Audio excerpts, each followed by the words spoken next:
Okay, so same thing as yesterday, just a few quick words from my side before I give the floor to my colleague Olga. My name is Lisa Simone de Gunt. I work for the Submariner Network in Berlin, Germany, and we are part of the EU4Ocean Coalition. So yesterday was web streamed, actually, so you can go on the YouTube channel of EU4Ocean and send the link to all of your colleagues so they can see what we discussed and what the outcomes were. I would like to also remind you that we are recording today as well. And I would just also like to remind everyone that if you are not speaking, please mute yourself. And if you are speaking, please remember to unmute yourself. I think it would be nice if we keep our cameras on so we can see, who else is there and kind of try and have a real interaction. If you have any technical questions or something is not working, please use the chat function. We will also be using Slido again today because I think it was very successful yesterday.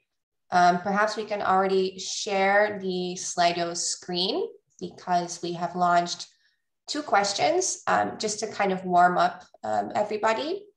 So if you go to slido.com or slide.do, you have to enter the hashtag Baltic Ocean Lit. And there I have launched 2 questions. And the first question is, how far from the sea did you grow up? And the second question is, please name one ocean literacy activity that you participated in this summer or that you wanted to participate in. Perhaps we can show the results also. Yeah.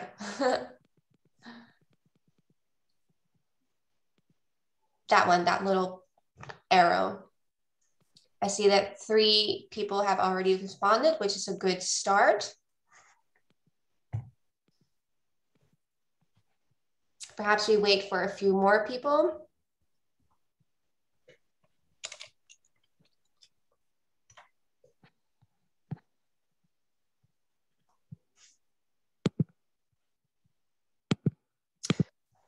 Okay, then I think perhaps we can look at the results later. Perhaps if at the end of Olga's introduction, we can see, the answers to all these questions.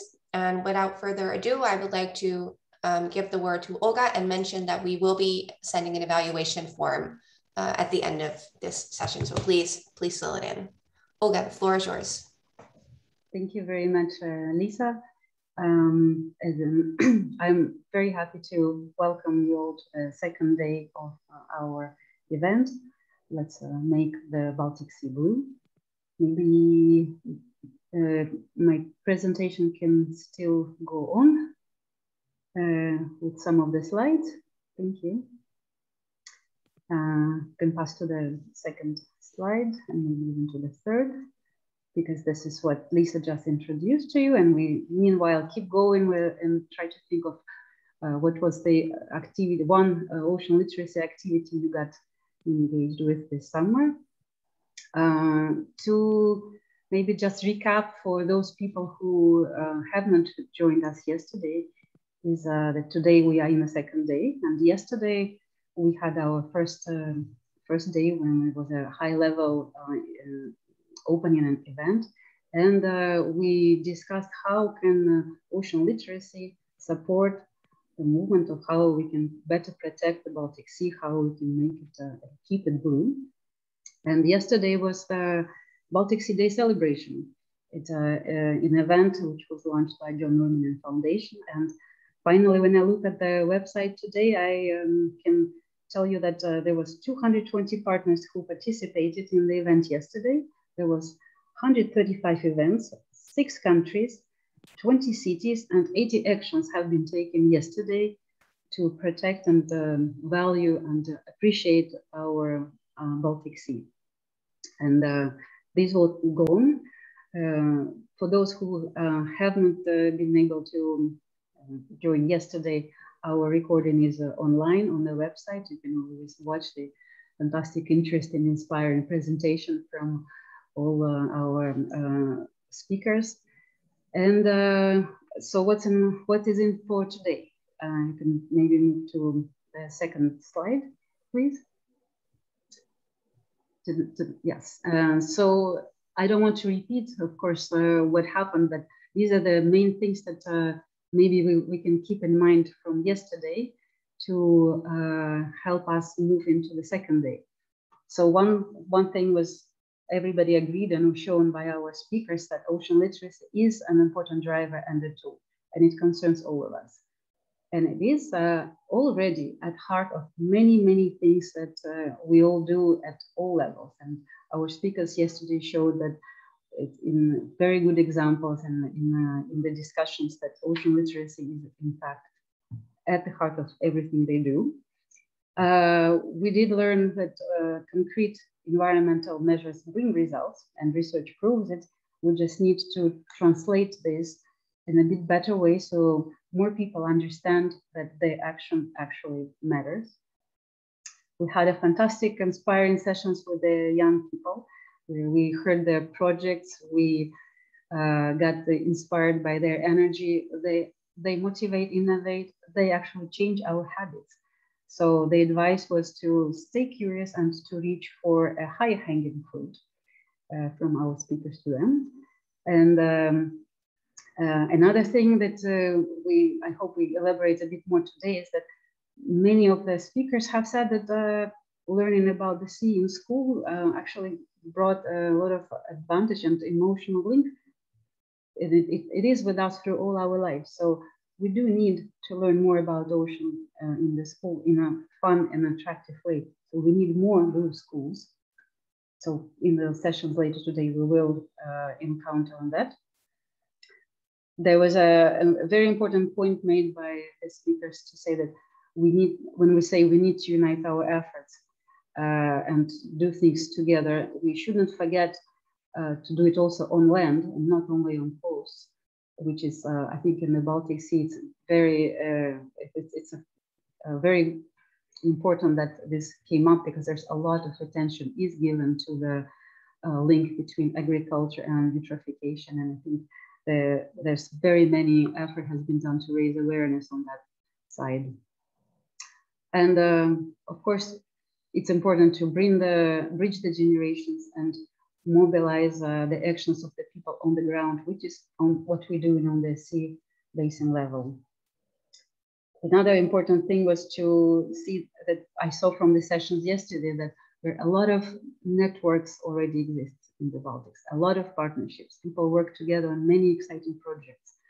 And how do we make advantage of that? How we take advantage of that? We need to make partnerships of the partnerships. So continue building these communities of the ocean enthusiasts.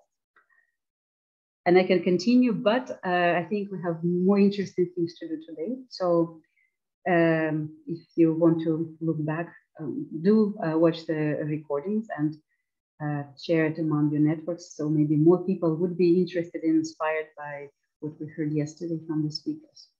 Can move to the next slide, please. So that brings us to today. So what is the focus of today? Yesterday we had interesting, inspiring discussions. Today, what we would like you to do is to look at practical steps and what would be the way forward in these different communities, with schools, with youth, with a wider group of public. And the last but not the least, in fact, or as maybe a cherry on the top, you can say, we would have a special session with the teachers in the afternoon. So it's for those who would like to get trained how to become a blue school. So I think maybe some of you have signed up for this session as well. So this is what we have a full day again ahead of us, diving in all these different communities. Next slide, please. So this is just to remind you how we get organized, because now we in the plenary, and you would hear very soon small introductions of our communities. And then we go into the breakout sessions, which will be, let's say, 2 more parallel sessions. So we have 3 parallel sessions. The first one is staying in the same Zoom, and for the others, you would receive and use the link that will be posted in the chat. And these other 2 sessions will go into the separate Zoom rooms. And after 1 hour and 20 minutes, you would come back to this plenary, to the same Zoom, and we will exchange the views. We will share what each of the groups learned, and that we will call it the day, and we will continue with the other activities. Can move to the next slide, please. So with this, I would like to give a word to one of our partners and who would introduce the activities of the platform, EU4Ocean platform, which is one of the community of the EU4Ocean coalition. And I give the word to Natalie van Iseke from Seascape. Natalie, if you can join and say a few words how the platform works, which members we have, and so forth. Thank you very much, Olga, and good morning to everyone. So as you can see here, we have a map of the members of the 3 communities. So as you know, there is the EU4Ocean platform members, the young ocean advocates who are part of the Youth4Ocean Forum, and a network of blue schools. On this map, you see the members of the platform in blue. The platform brings together organizations who are working on ocean literacy, and we currently have 120 members in the platform. Of this, we have 18 members entities that are from the Baltic Sea, but when they applied to become members, actually 42 out of the 120 members expressed interest for activities and information about the Baltic Sea. Next slide, please. So we have 120 platform members, but for each member, several experts can take part in the activities. And so all together, we actually have more than 260 experts that are part of the platform. Organizations that are involved in the platform include a wide diversity of sectors, including academia, NGOs, networks, aquarium and museums, intergovernmental, public authorities, projects, so a wide diversity. And so actually everyone can join the platform. The platform is organized around 3 working groups, thematic working groups on climate and ocean, food from the ocean, and a clean and healthy ocean. The objective is really for all of the members to get to know each other, to know what they are doing so that they can build synergies with the objective of growing the impact of activities that are organized for ocean literacy, existing activities, but also to co-create new activities together.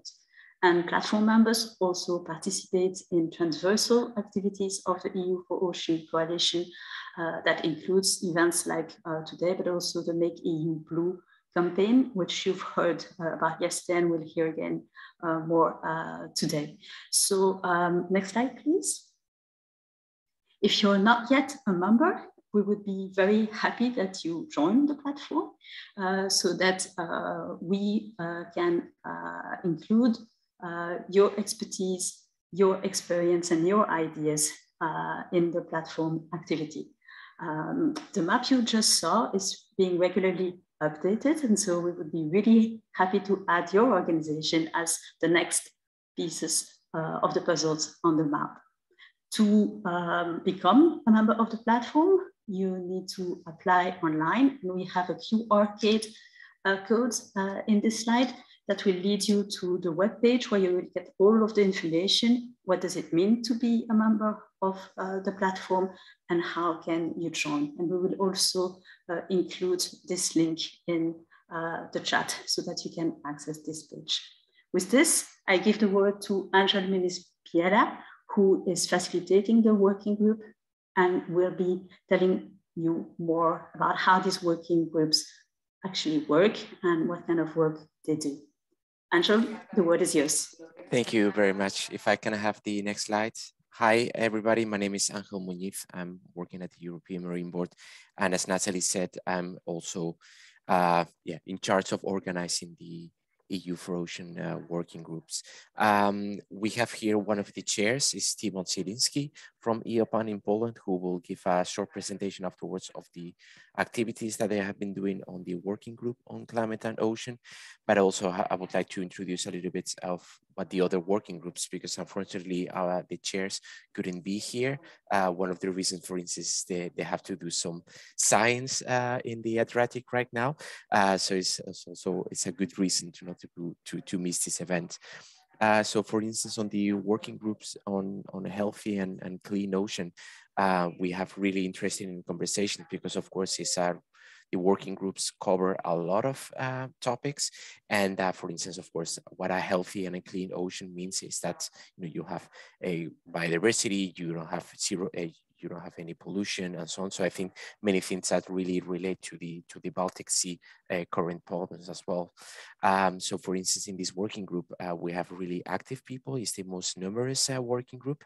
And for instance, we co-develop a coastal code that is actually being implemented in the north of Spain right now, because it's really an important thing to have local partners to really involve with this. So if you're also interested in learning from other experiences around Europe, this is a really nice place to come to the table. So you are welcome to join these working groups. And for instance, on the Food from the Ocean also is it's really interesting discussions, because as Heshe, the chair says, food is not only about food, it's also about all the culture, all the historical reasons that why we eat in that species or not. So this is also in these working groups, we have really interesting conversations on the cultural differences between North and South, East and West, why some species are more fish than others, and so on. So it's really interesting conversations. And I would like to also to introduce you to Timon, who will give you more information on climate and ocean. But before that, if you are interested, please join.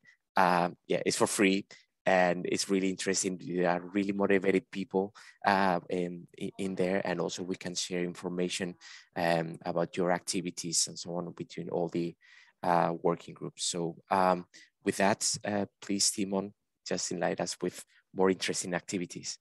Thank you, Angel. We have very little time, I can see, so just a teaser for the rest of the day.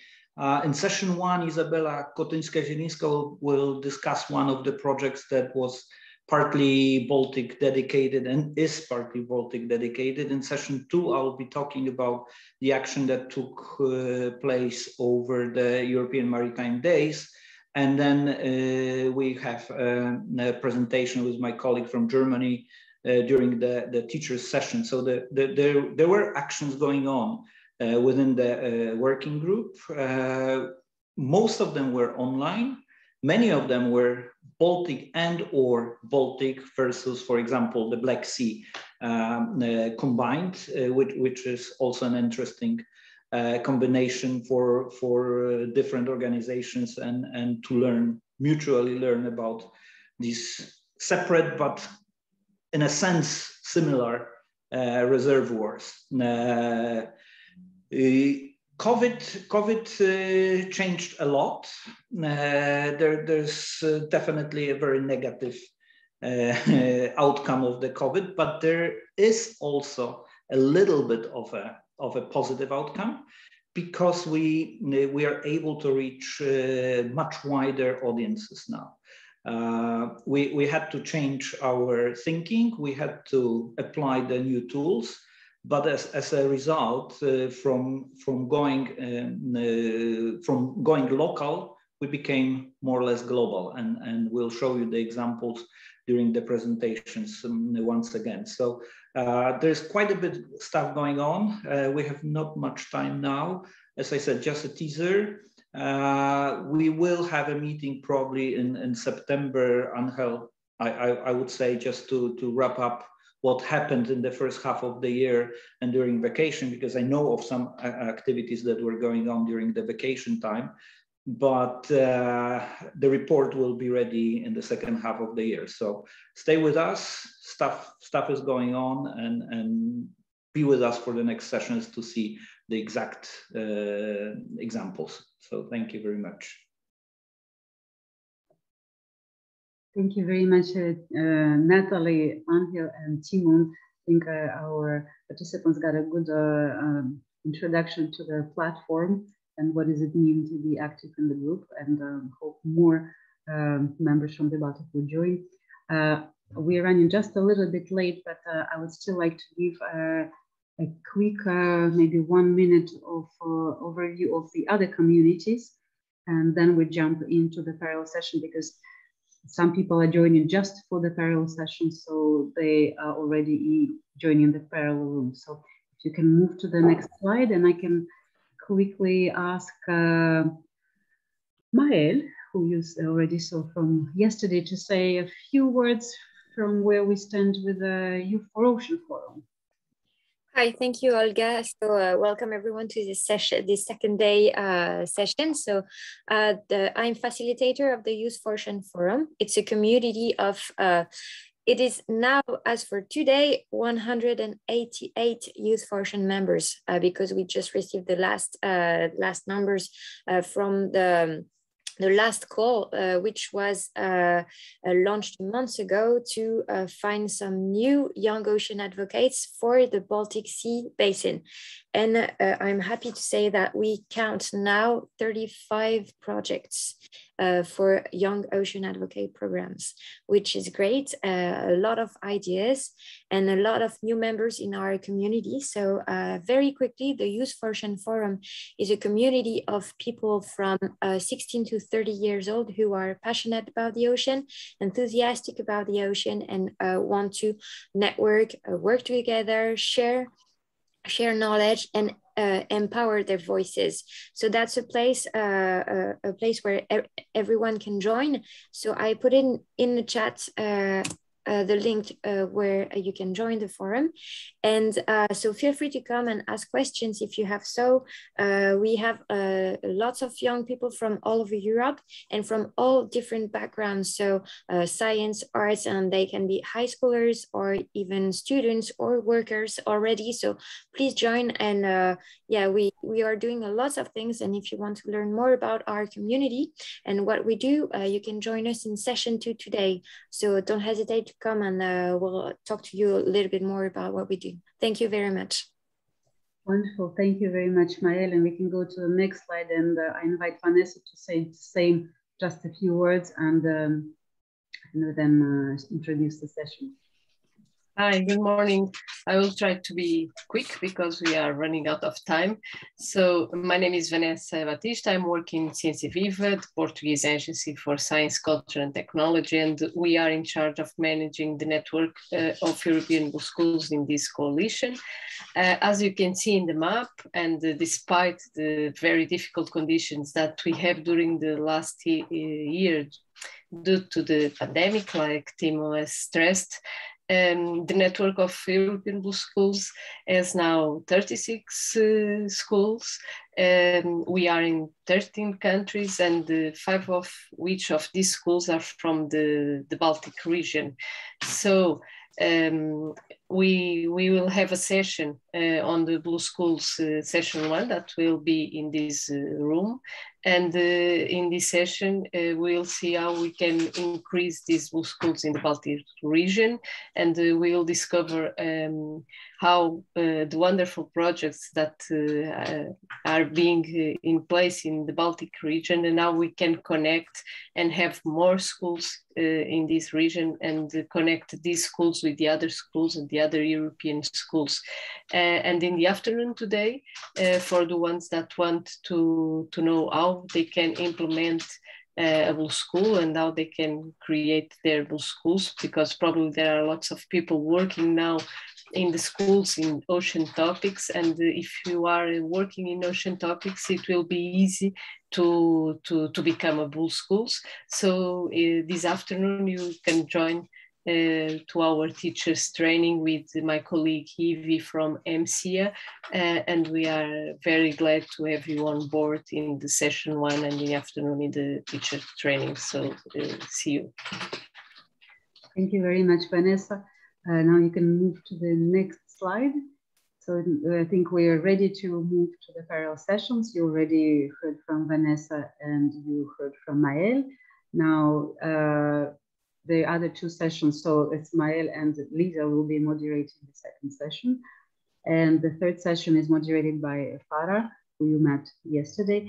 Farah is already in her meeting room because there were some people already joining that session. So I think it's we are ready to move. You can move to the next slide. And yes, so as I said, the session 1 stays in this one. Session 2 and 3, you're now seeing the links posted in the chat. Click in, and I think in a few minutes you will be there, and your moderators will be there to meet you. We end at 11:45. We come back to this room, and we share what we've learned. I wish you very nice parallel sessions. Enjoy your speakers, discussions. Have a great session. And I see you back here. If any technical problems, just write in the chat.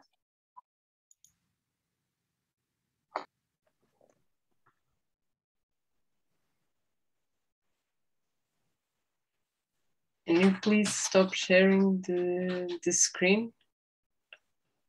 I don't know if I can start the session, but to start it, I will need to share the screen.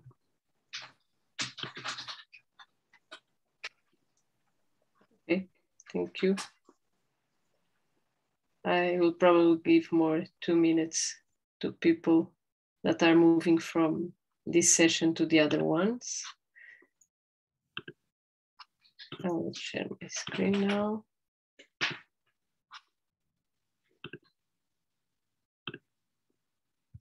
Few more minutes for other people to join. Yeah. Hi, I'm David. I will be the technician for this session. Super. And David, you will help with sharing. David, you will help sharing the slides as well, the Slido as well, right? Okay. Yeah. So. Okay. Okay. Maybe just one more minute, and I will try and find my presentation. Okay. Let's see if this works. You are in session 1, Malin? Now you can see it full screen, right? No. I'm wondering if I am the moderator of session 1. I'm Vanessa speaking here. And Malin, are you from session 1? Well, I think she left it. I don't see it. So I will share my screen.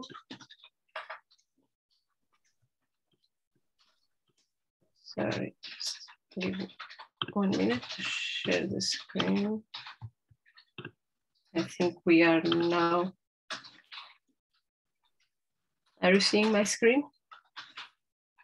Okay, perfect. Okay, perfect. I think we are now the ones that want to be in session 1. I don't know if there are people that from session 2 and session 3 now, but I would like to welcome you all to this session, and I think we are not in full mode. Okay, I welcome all to this session now, and I will just to give a very brief indication from the session. Please choose your speaker view in the top right hand of the corner of the Zoom screen for a best meeting experience. You can keep your camera on during the panel session, but please keep your microphone off unless you have to be given the floor. And if you had any question, please type in directly in the chat. We'll try to have in the end a little bit time to question and answers. And as we are running out of time, I will give now the floor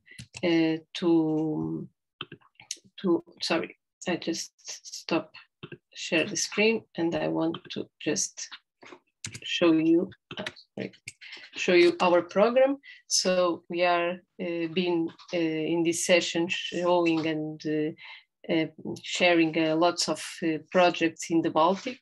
We'll have the opportunity to hear Evie explaining and present as the network of European Blue Schools and how you can apply. And in the end, we'll have Natalie showing the European Atlas of the Seas. So as we are running out of time, I will pass the floor to Evie to present us the European Blue Schools network. Evie, I will just stop sharing my screen now, and please go ahead and you can share your screen. Okay. Thank you. Thank you, Vanessa. Good morning, everyone. So my name is Evie Kopians, and I'm involved in setting up the network of European Blue Schools together with our partners in the EU4Ocean coalition, Ciencia Viva and Action. And I would also like to welcome you warmly in this session. So I work for the European Marine Science Educators Association. MC is a network of ocean educators that took shape after the first conference on ocean literacy in 2012 and after European Sea Change project. Our mission is to promote, exchange, deliver ocean literacy activities across society by working together with scientists, blue sector policymakers, educators, and teachers. So let me start today by the current picture of the ocean in schools. Well, you know this already, but I will state it once more. We cannot find that the ocean is an essential part of the school curricula. So before we started this project, we took a sample of the curricula in Europe, and we can confirm that, of course, we can find ocean topics in both primary and secondary education, but they're so fragmented across all the school disciplines, and they fail to mention the importance of the ocean for our planets and life on Earth. So we can conclude that the ocean curricula, they reflect the typical ocean blindness we see in our society. To bring more ocean on a long-term basis to school on a European scale, while we have little influence on national curricula, and without going to the tedious process of changing every one of those national curricula, European Commission, DG Mare, has invested in a challenge to schools from all over Europe to bring the ocean into the classrooms via project education and become a European Blue School. So finding the blue is not so difficult. It's everywhere in your life, the ocean. So just a simple matter of identifying it. We have several goals with this project. So our first one is to create this more ocean literate society through the schools, where the school directors, the students, the teachers, they become the agents of change and sustainability of the ocean and seas. We also want to create a better connection between ocean stakeholders and the schools, where the students, they can work with ocean professionals that can support them with expertise and activities to develop their ocean project and to address any type of ocean topic in the classroom.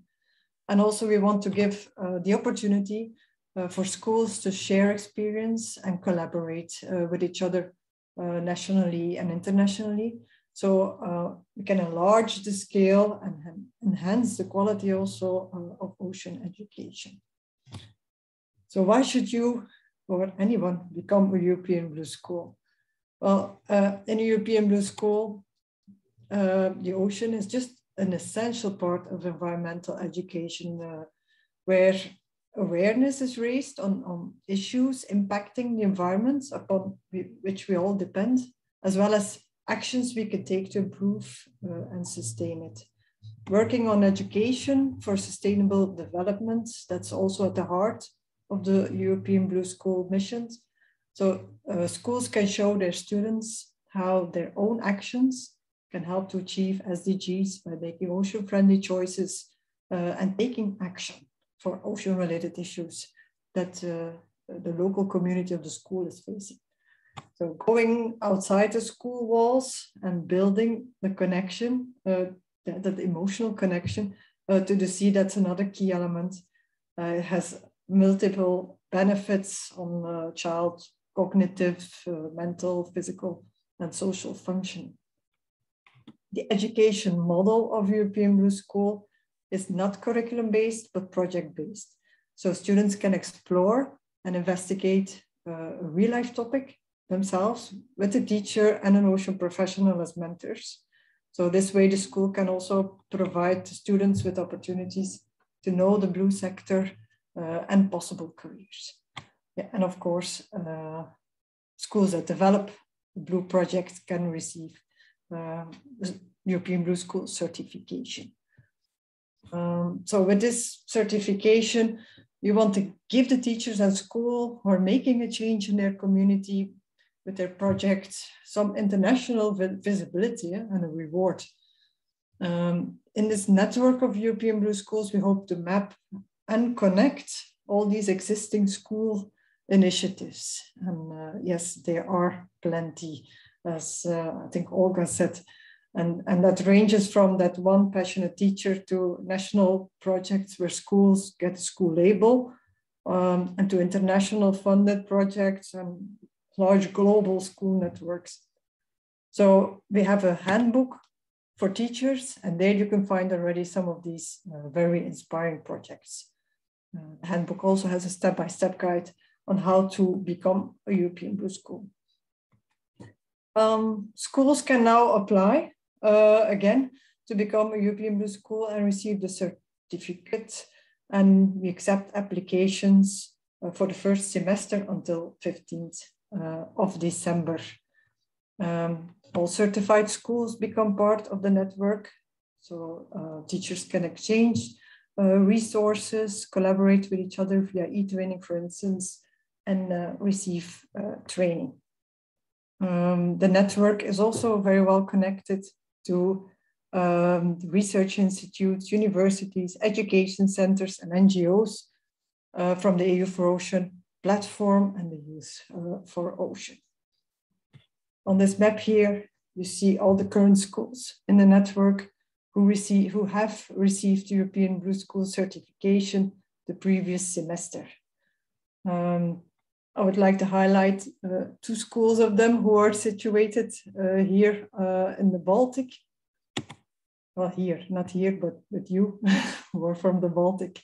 So one of these schools is a school in Alytus in Lithuania, the gymnasium there, who did a project on raising awareness with the students about plastic waste.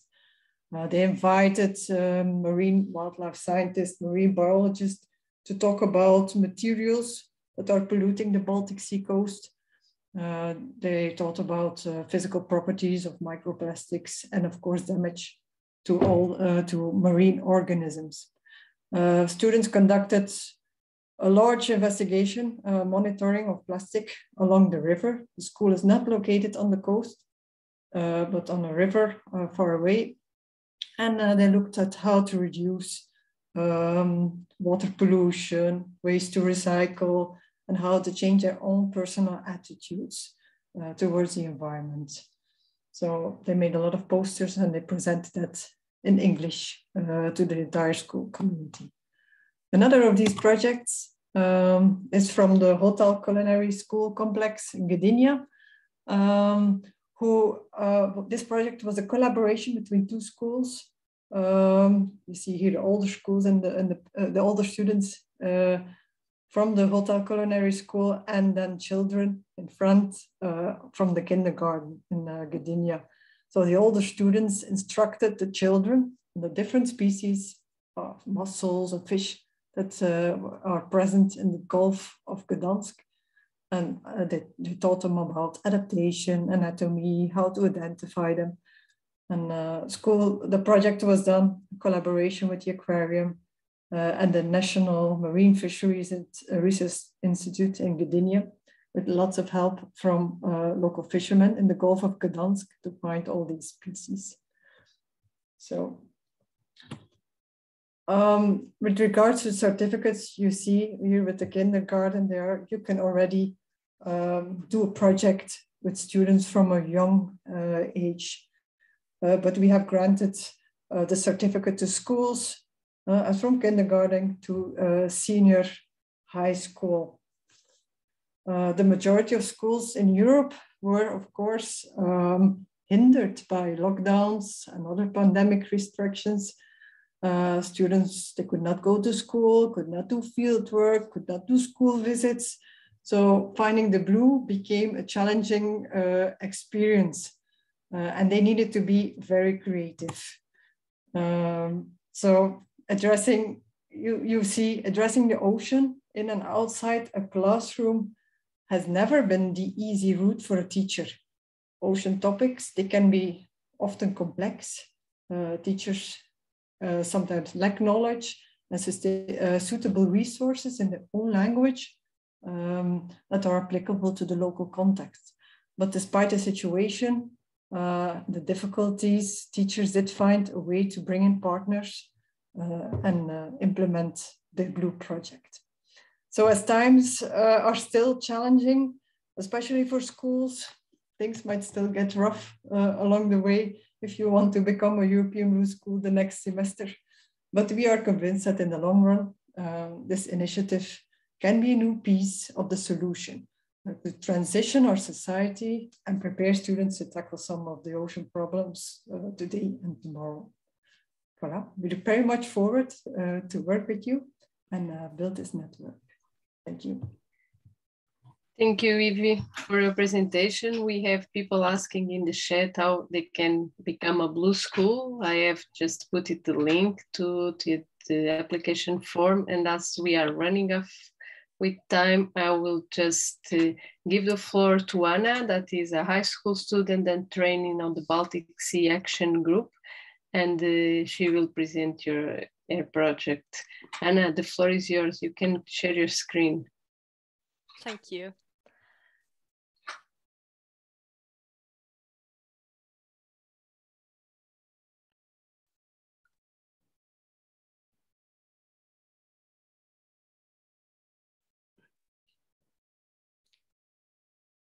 Yeah, so hopefully the slides are now visible to all of you. So hi everyone, I'm Hanna Höjer. I'm a high school student from Finland at SUK's International Baccalaureate Diploma Program, and I'm a trainee at Baltic Sea Action Group. Through my work with Baltic Sea Action Group, I've gotten to do many incredible and interesting things, and currently I'm in charge of the Baltic Sea school concept. And today I'll structure my presentation as follows. I'll first briefly go through the concrete basic steps and ideas behind becoming a Baltic Sea school, and then I'll move on to more detail on what we're trying to achieve and how we are actually approaching it. So as it says on the slide, we offer schools the chance to become a Baltic Sea Action Group's Baltic Sea school. And schools can obtain this title by taking part in fundraising for the Baltic Sea. So basically raising money to donate to the Baltic Sea Action Group. And we offer schools two ways of approaching this. Firstly, there is the traditional corvée, so the day work, which is part of the school curriculums here in Finland. It basically works so that each student works somewhere for one day instead of going to school, and then each year schools donate all the money raised somewhere. So by donating it to the work we do for the Baltic Sea, they can become a Baltic Sea school. And then in case this isn't a possibility for one reason or another, we offer schools instructions and equipment for holding a Baltic Sea Walk, which closely resembles the traditionally held UNICEF walk. So basically students walk or run around a fixed route, and for each round they complete, one or more voluntary sponsor of each student donates a fixed amount of money, for example, 1, 2, or 5 euros per a completed round. We have conducted sort of passes for this, where one can keep track of the rounds and find Baltic Sea themed exercises and activities. So let's say a school has become a Baltic Sea school. Great, what next? Well, first of all, the school gets the privilege to present themselves as a Baltic Sea school if they wish to represent the pro-Baltic Sea values also in the future. And then they receive a fancy diploma to prove for their valuable work. But most importantly, they get access to a password-protected website which functions as a content library. And there they can find whatever one may need for holding a Baltic Sea lesson, or if they feel like it's a whole day. These events are devoted to learning of the Baltic Sea and having fun, which is made possible by carefully conducted slideshows full of information and activities for the students, and thorough instructions and tips for teachers so that they can still take creative liberties, but they won't get any extra work from doing this if they don't so wish. So, how we actually approach this is so that, first of all, while we have already prepared quite comprehensive slideshows on the different topics, we still rely on outside sources to some extent, through, for example, links to useful websites and videos. So this is to make sure we are as up to date with the content as possible, as many of these sources spend more effort in updating their material than we ever could, and also to point out these incredible sources to the students for further studies and later research. And another important aspect of our content is that it is targeted at different age groups. So we have separate slideshows for people in high school, middle school, and elementary school. For some material, even separate ones for the first 3 grades and the 4, 5, and 6 graders of elementary school. And this ensures that the material is simultaneously easily comprehensible, but still challenging enough for it to be actually interesting. And thirdly, if possible, we encourage schools to take advantage of the possible location near the Baltic Sea. No matter how much effort we put into our material, nothing advocates better the beauty of the Baltic Sea than actually experiencing it. Just a walk to the beach and having some activity there can really take the Baltic Sea Day to the next level. And lastly, we would like to make sure that we offer the student as many points of view as possible.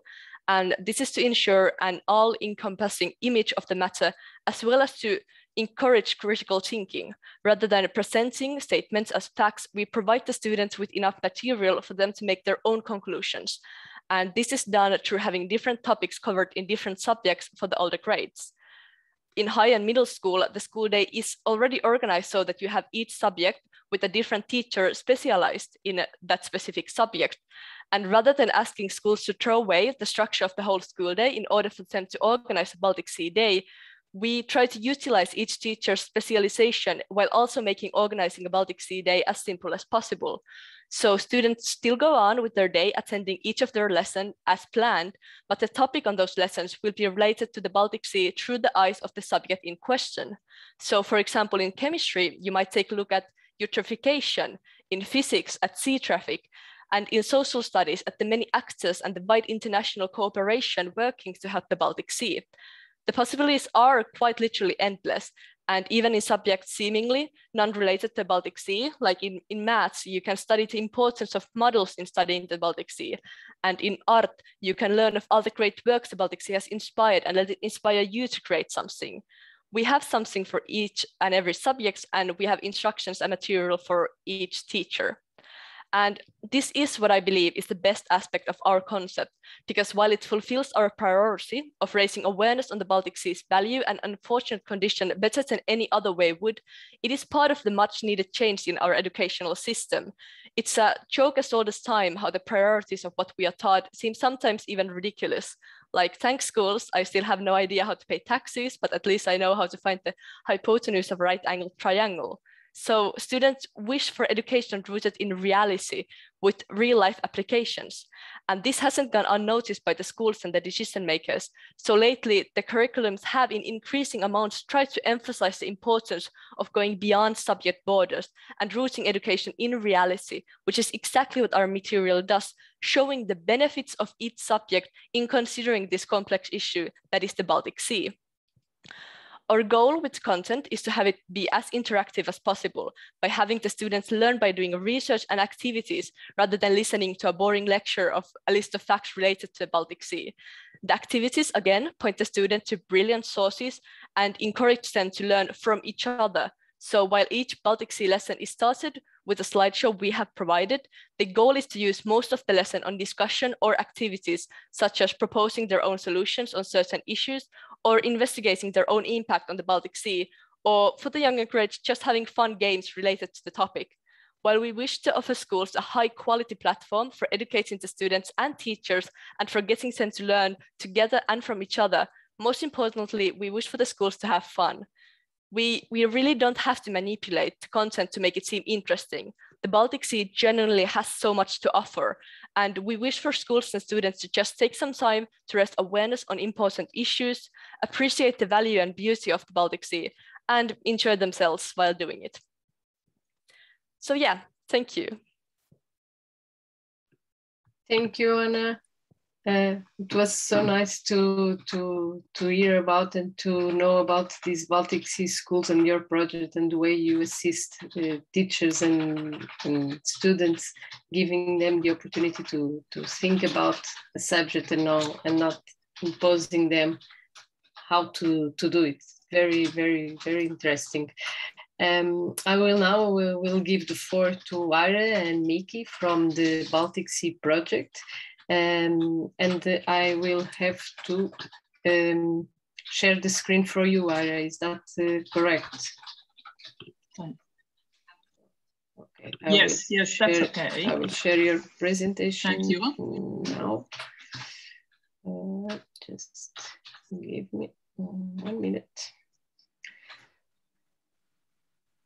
Okay, I have it here. Okay. Okay, good morning.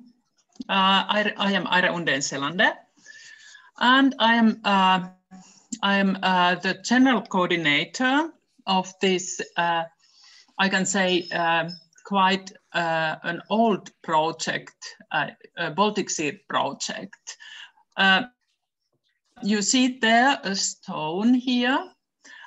It was given to me in September 2018 in Dampf in northern Germany on conference Global Citizen 2030.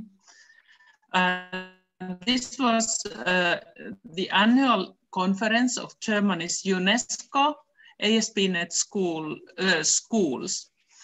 And they invited the UNESCO International Work Conference, and it was the first time in the history of the BSP, Baltic Sea Project, as National ASP.NET Conference had so many international guests, teachers and students.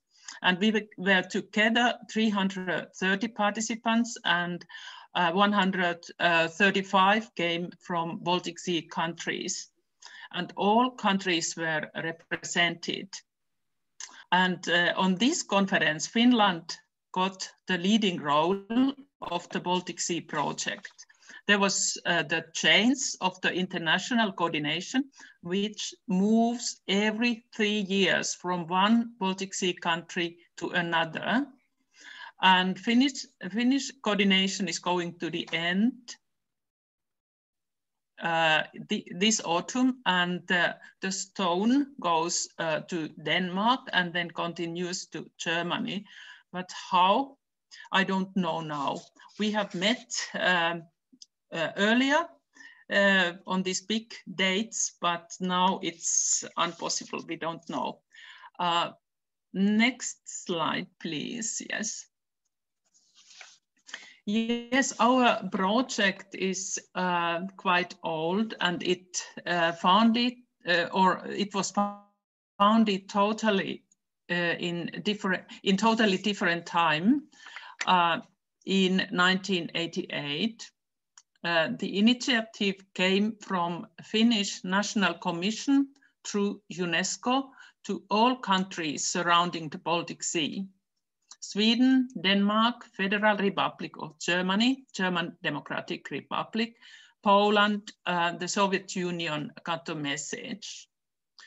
And we think we are forerunners in some way. The Baltic Sea project's educational approach was very progressive in the 90s. Changed the role of the student from passive recipient into active constructor, and a teacher from supervisor to a guide in learning processes. Yes, from 90s, time, and it happened like with many other projects. It has its ups and downs, and there were some silent years in the BSP. But now we have together 9 countries which are with in the project, and there has been big changes also on the political map. But you see here drainage area of the Baltic Sea, and we see this area as a learning environment. And we have now together 183 schools around the Baltic Sea and 19 schools from Finland. Yes, the next slide then, please.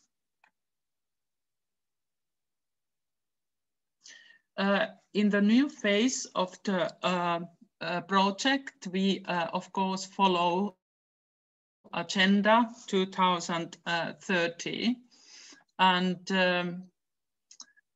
of course the contents, they have changed. There were programs before, and now these programs are included in so-called multidisciplinary modules. And I think Mika is telling more about these new ways or contents of the curricula. And my task was to tell about the history and these 2 years as COVID has been. It moved the activities virtual. And we have had meetings, teams, webinars, workshops, digital projects, web quizzes, everything online. And we have to say that the restrictions, due to the restrictions, international and national contacts have increased.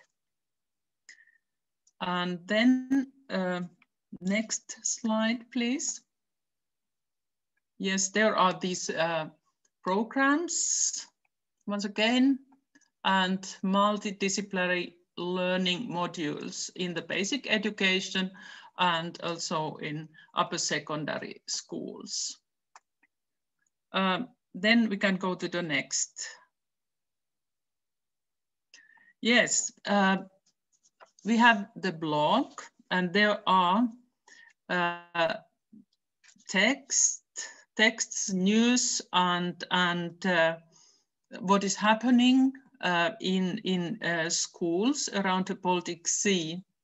And for example, BioBlitz we had last year on the Baltic Sea Day, and of course different kind of projects by small kids and by elderly or older students.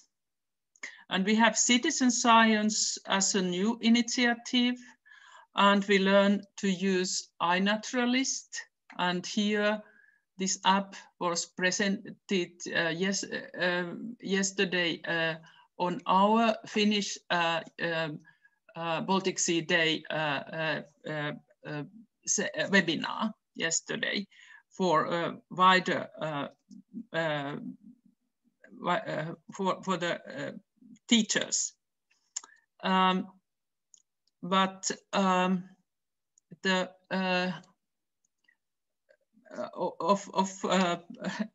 or happenings from the last year or the yes, 21 or this year, we organized the Water Week in March, and it was was very successful.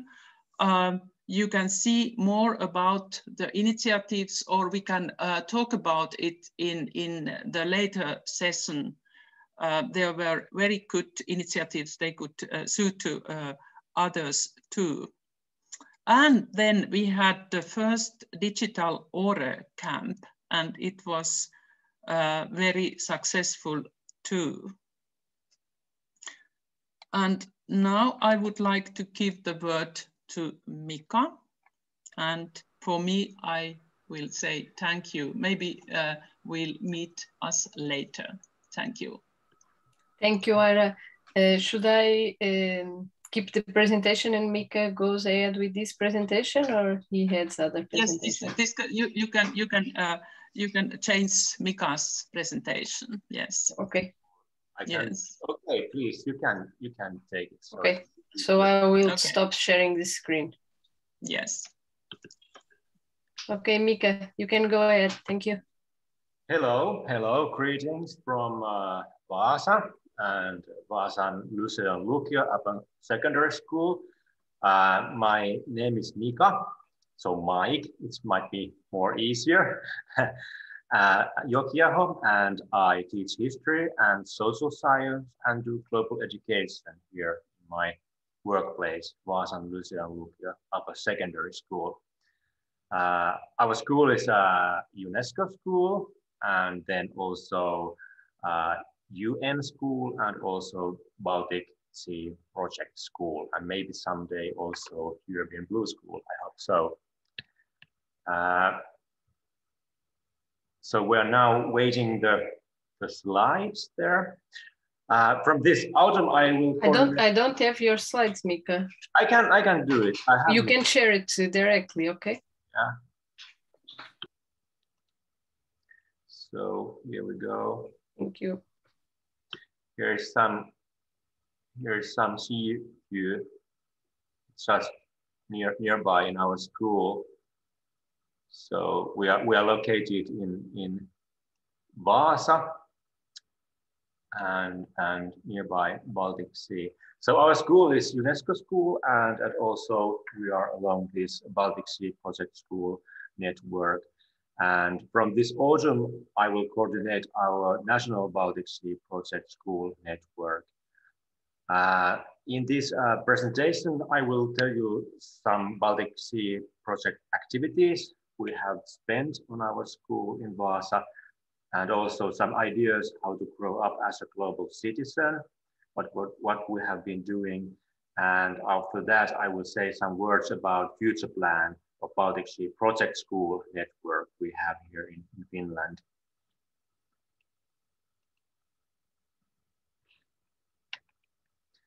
Okay, first, in general level, here's some main steps, how we have improved the global citizen skills in everyday school life here in our school. Like Ira said, most important things comes from UN Agenda 2030 goals, which we have tried to integrate everyday life in education and school for work. So, for example, courses, lessons, team days, and also school camps. And also cooperation, it's very, very important, cooperation with UNESCO and Baltic Sea Project School networks and other networks also, it's very important. And cooperation with companies, business companies, working life, universities and organizations. And we also involve students to cooperate, plan and implement new practices. So we take students along to meetings and cooperate with us. There's some pictures. We are there discussing and we're making a sustainable film festival. So that was our agenda then.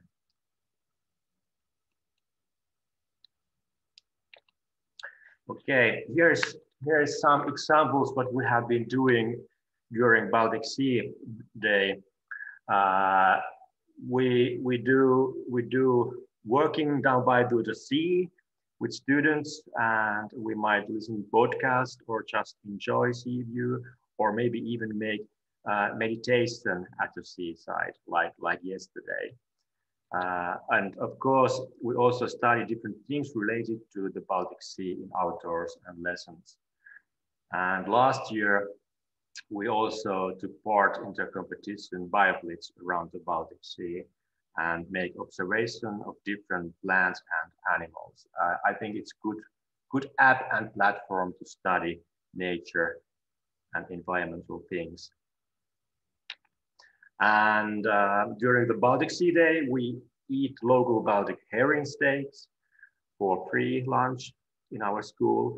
And that way we can decrease the amount of phosphor in the Baltic Sea and stop the eutrophication of our sea waters.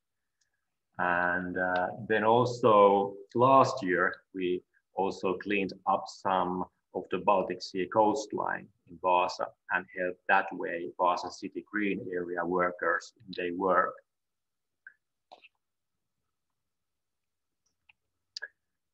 And now I will share you some few thoughts about future plans we have here in Finland in this Baltic Sea Project School Network.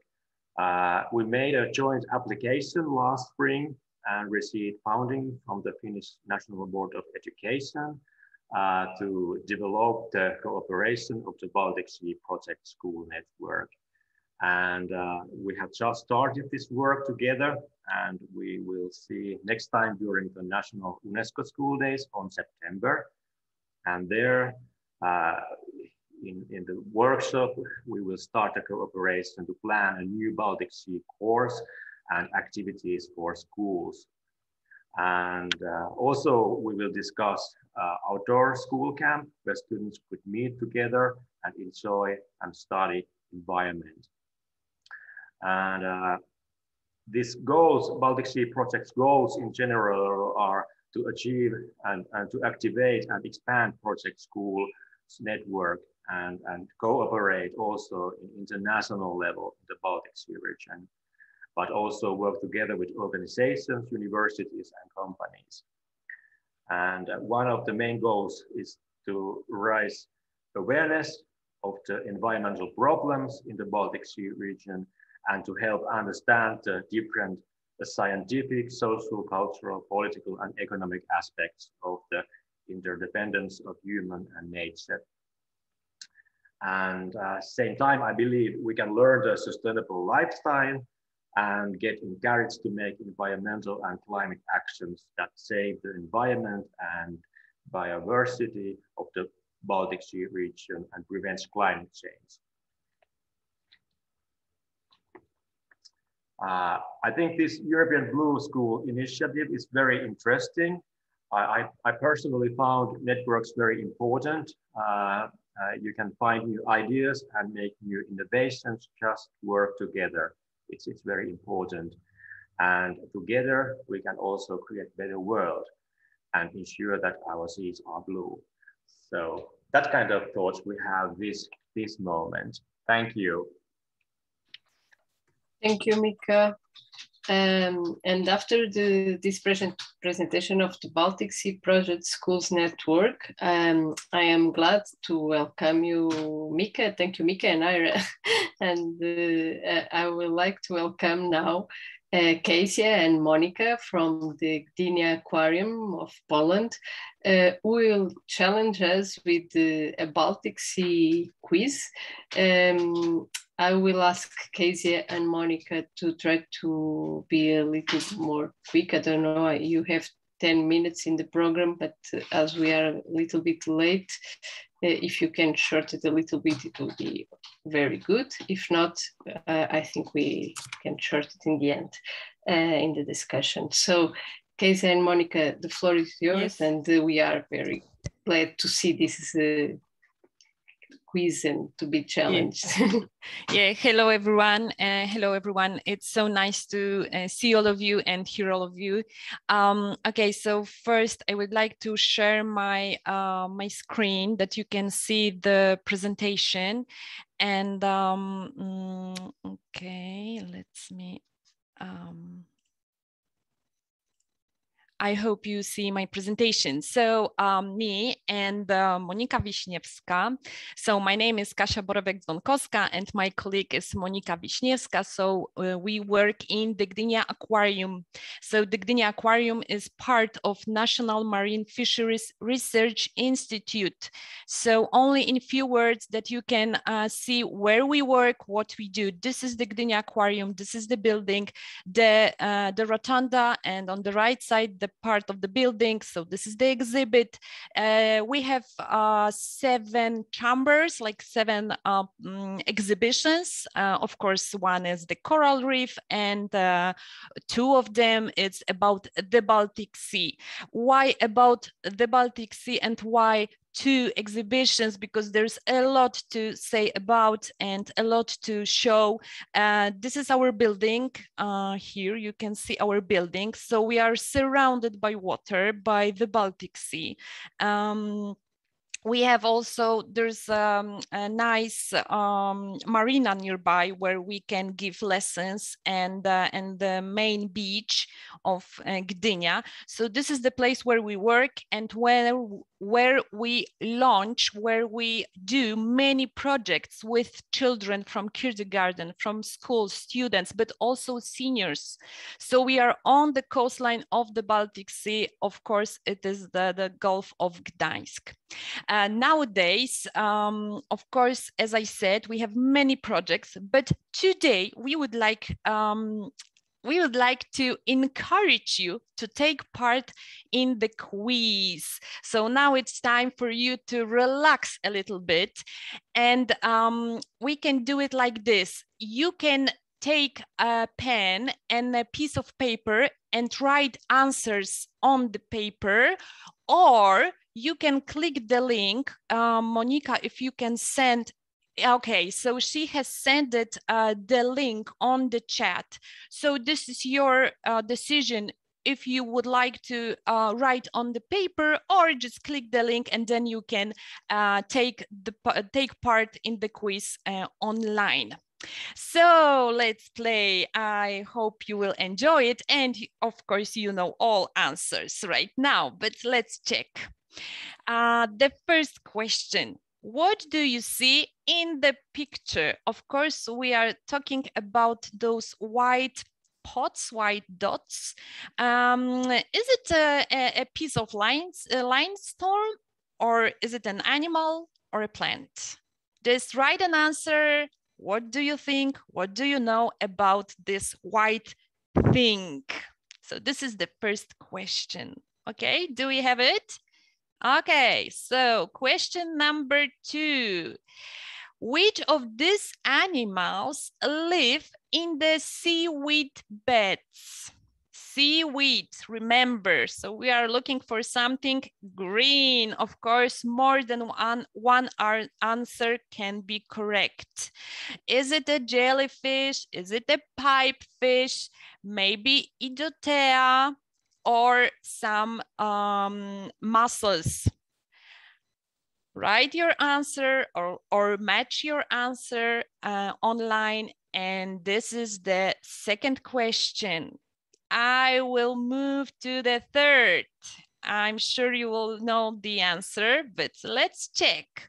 What are the special abilities of these animals?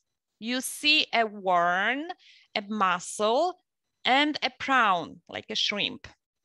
Okay, so which one prefer to close its shell when it's endangered? So which one prefer escape quickly? And which one prefer to hide in some holes? Which one? Let's try to match those 3 answers to the pictures. Are you ready? So can I move to another question? I hope you know the answers, but let's go further. Okay, it's something strange. Now we see the picture under the microscope, but I have 2 questions about this animal. Well, you have to choose T as true or F as false. Is it belongs to penis worms? True or false? And the second question about second sentence about this animal, its body can reach the length of 150 centimeters. I'm 159 tall. So is it as big as I am or not? Choose the answer true or false. Okay, I'm going to another question. Now you have to focus your thoughts and your eyes on the letters. We are looking for nekton, examples of nekton. Nekton refers to the aquatic organisms actively swimming in the water.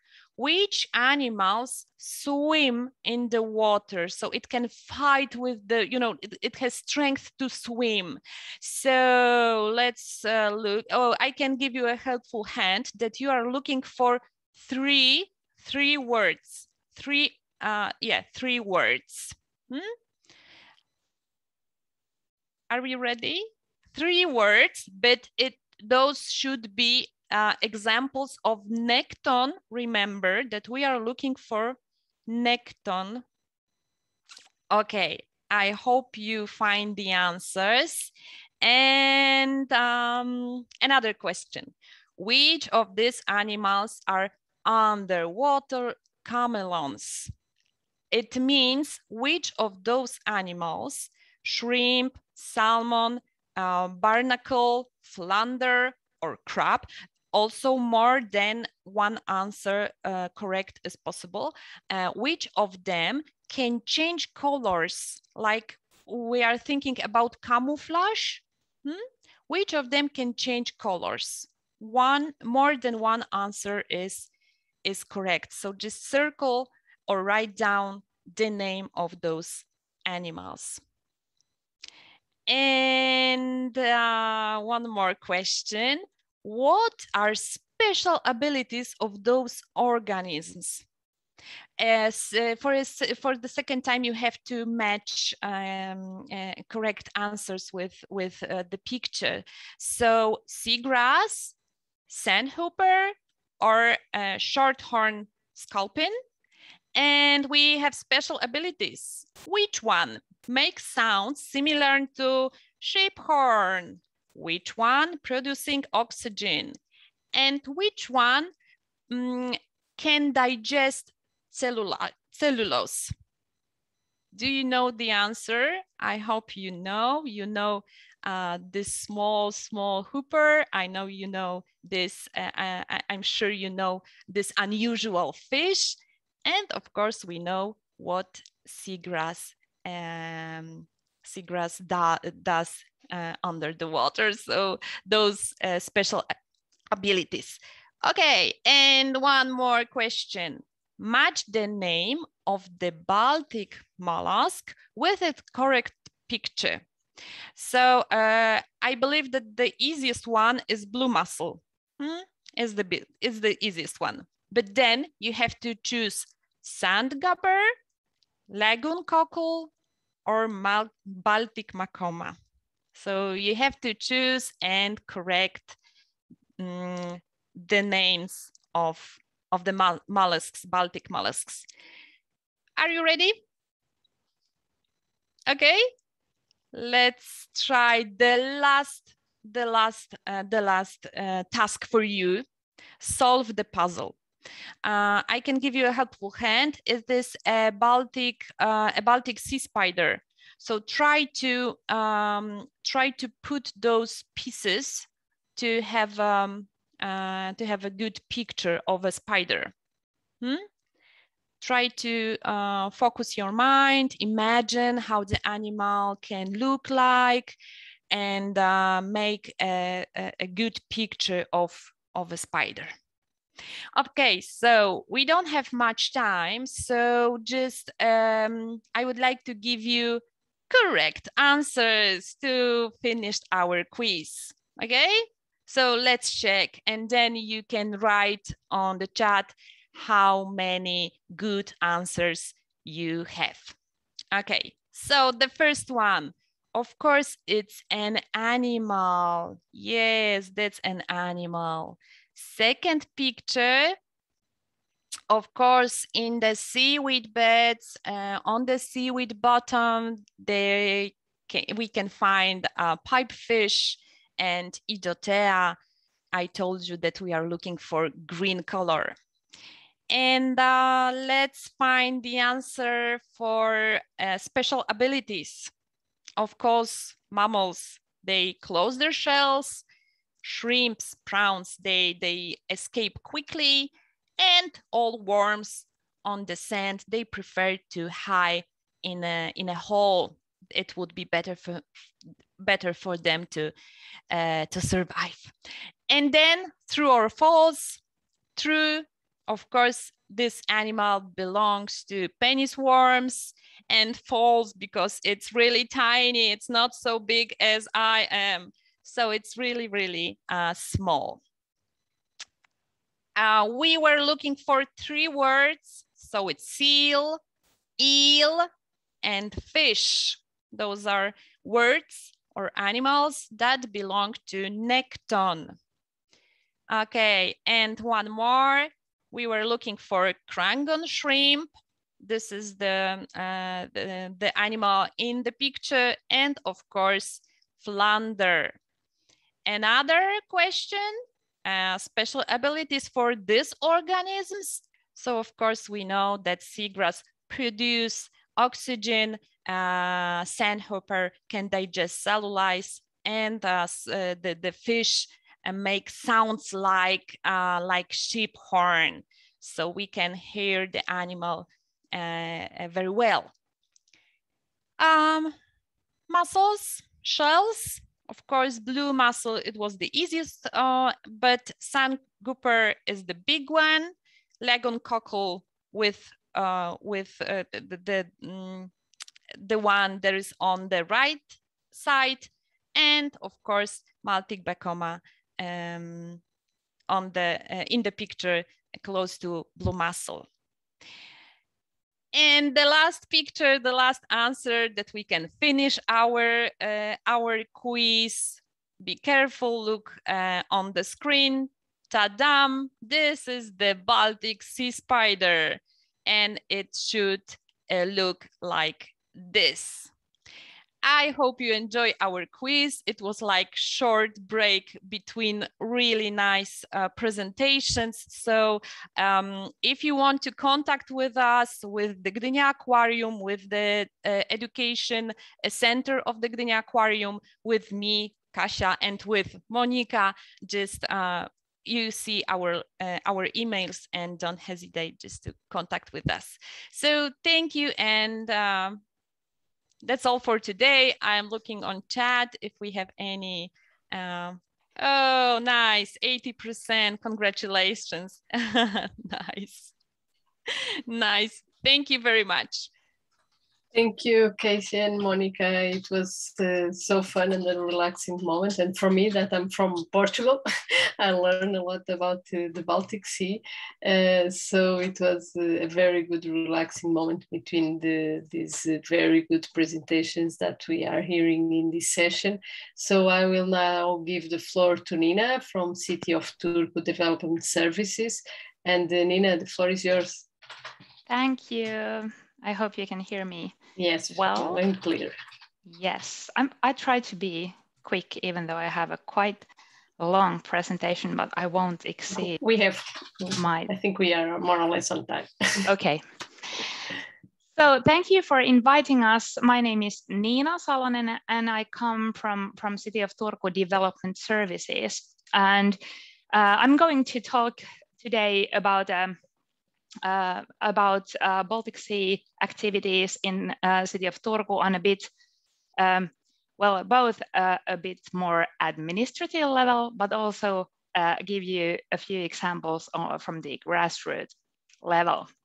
So for those of you who don't know, Turku is located in southwest Finland, and behind me you can see a picture of our city and the harbor area we are in the archipelago area of Finland. STEAM Turku is a cluster project. It means that we have combined many smaller projects that have to do with science, technology, engineering, arts, and mathematics in Turku. And long-term work for us is made possible through the city permanent financing. And then we add to the permanent financing with externally financed projects. In this picture, you can see our whole science and technology path, and I will show you a few things from that later. But we cover science and technology education from daycare kids until the secondary level education when it ends.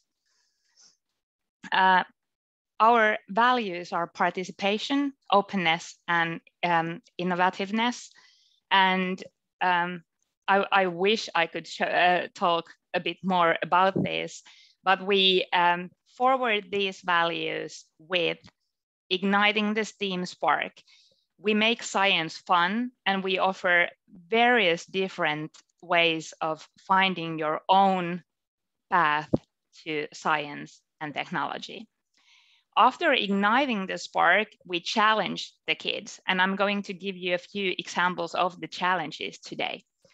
And for the third part, we promote work opportunities, studying possibilities, and business cooperation in the area around the STEAM themes. We start from really, really easy things with the kids. For example, we test them, why do boats float? The kids are naturally interested in finding stuff out. The youngest kids who do science lab work are actually 2- and 3-year-olds in city of Turku. We let them play with science. They get used to the equipment, microscopes and all that. And when they familiarize themselves with the concept of science, we introduce the challenges. And we have 2 different competitions around science, and both of them continuously produce solutions around sea and oceans. And that's why I'm showing these examples today. We have big problems, and we have young scientists. The kids in these videos are, I believe they are around 7-year-olds. This video is about the waste in the seas, and it's unfortunately in Finnish, but you will get the idea. They participated in the challenge and produced their solution. So they are also responsible for making the video. I hope it shows well. La la la! Yes, sain kalan. Taidan lähteä. Menen syömään kalan. Now he goes to the hospital because the fish was bad. Nom nom. Oh! Piipa! Piipa! Piipa! Piipa! Piipa! Hän tulee kuolemaan. Menkää siivoamaan meri. Okay. He's going to die. You need to clean the ocean, they said. Haetaan kylttejä.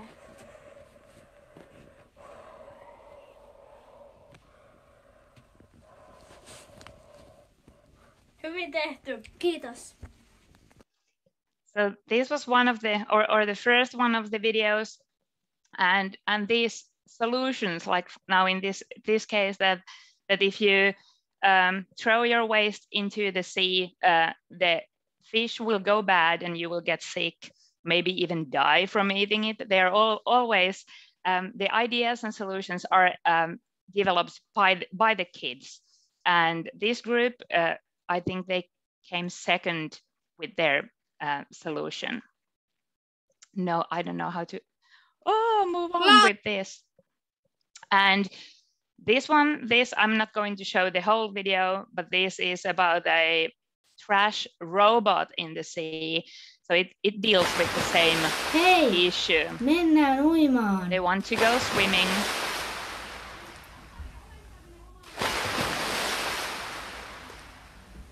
tuolla on? Äkkiä uidaan rantaan. And then they want to come out since there is so much Se kerää trash in roskat the pois sea. merestä. Olen nähnyt tuon netissä. Se on roskarobotti, joka kerää roskat. So their idea was to invent a trash robot that collects the trash out of the sea so that it's safe to swim again. And when we move on to older students, we have just launched a Beyond 2030 challenge that is open, unfortunately, only on national level, but this time national. So it's open for all secondary level students, both in vocational education and upper secondary schools. It is a science competition organized by our city and Bayer, the medical company. And we have two goals to help to save the environment or help to save the humanity. And I'm not going to show you the next video in its entirety, but when the students get older, also their solutions become more evolved.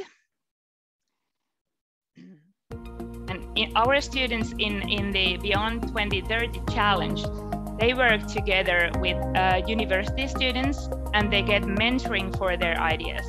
So these upper secondary students have developed a trash collecting system, and with engineering students, they developed their idea further. This team came third last year, so they got a little amount of money for their idea. But we want to encourage them to find solutions for our challenges. In upper secondary schools, we offer a variety of courses that deal with sea and oceans. For example, sea physics course is available for all upper secondary students here in Turku, and it's not limited to which school you go to. You can all choose the course. We have different focus lines, for example, one concerning maritime issues.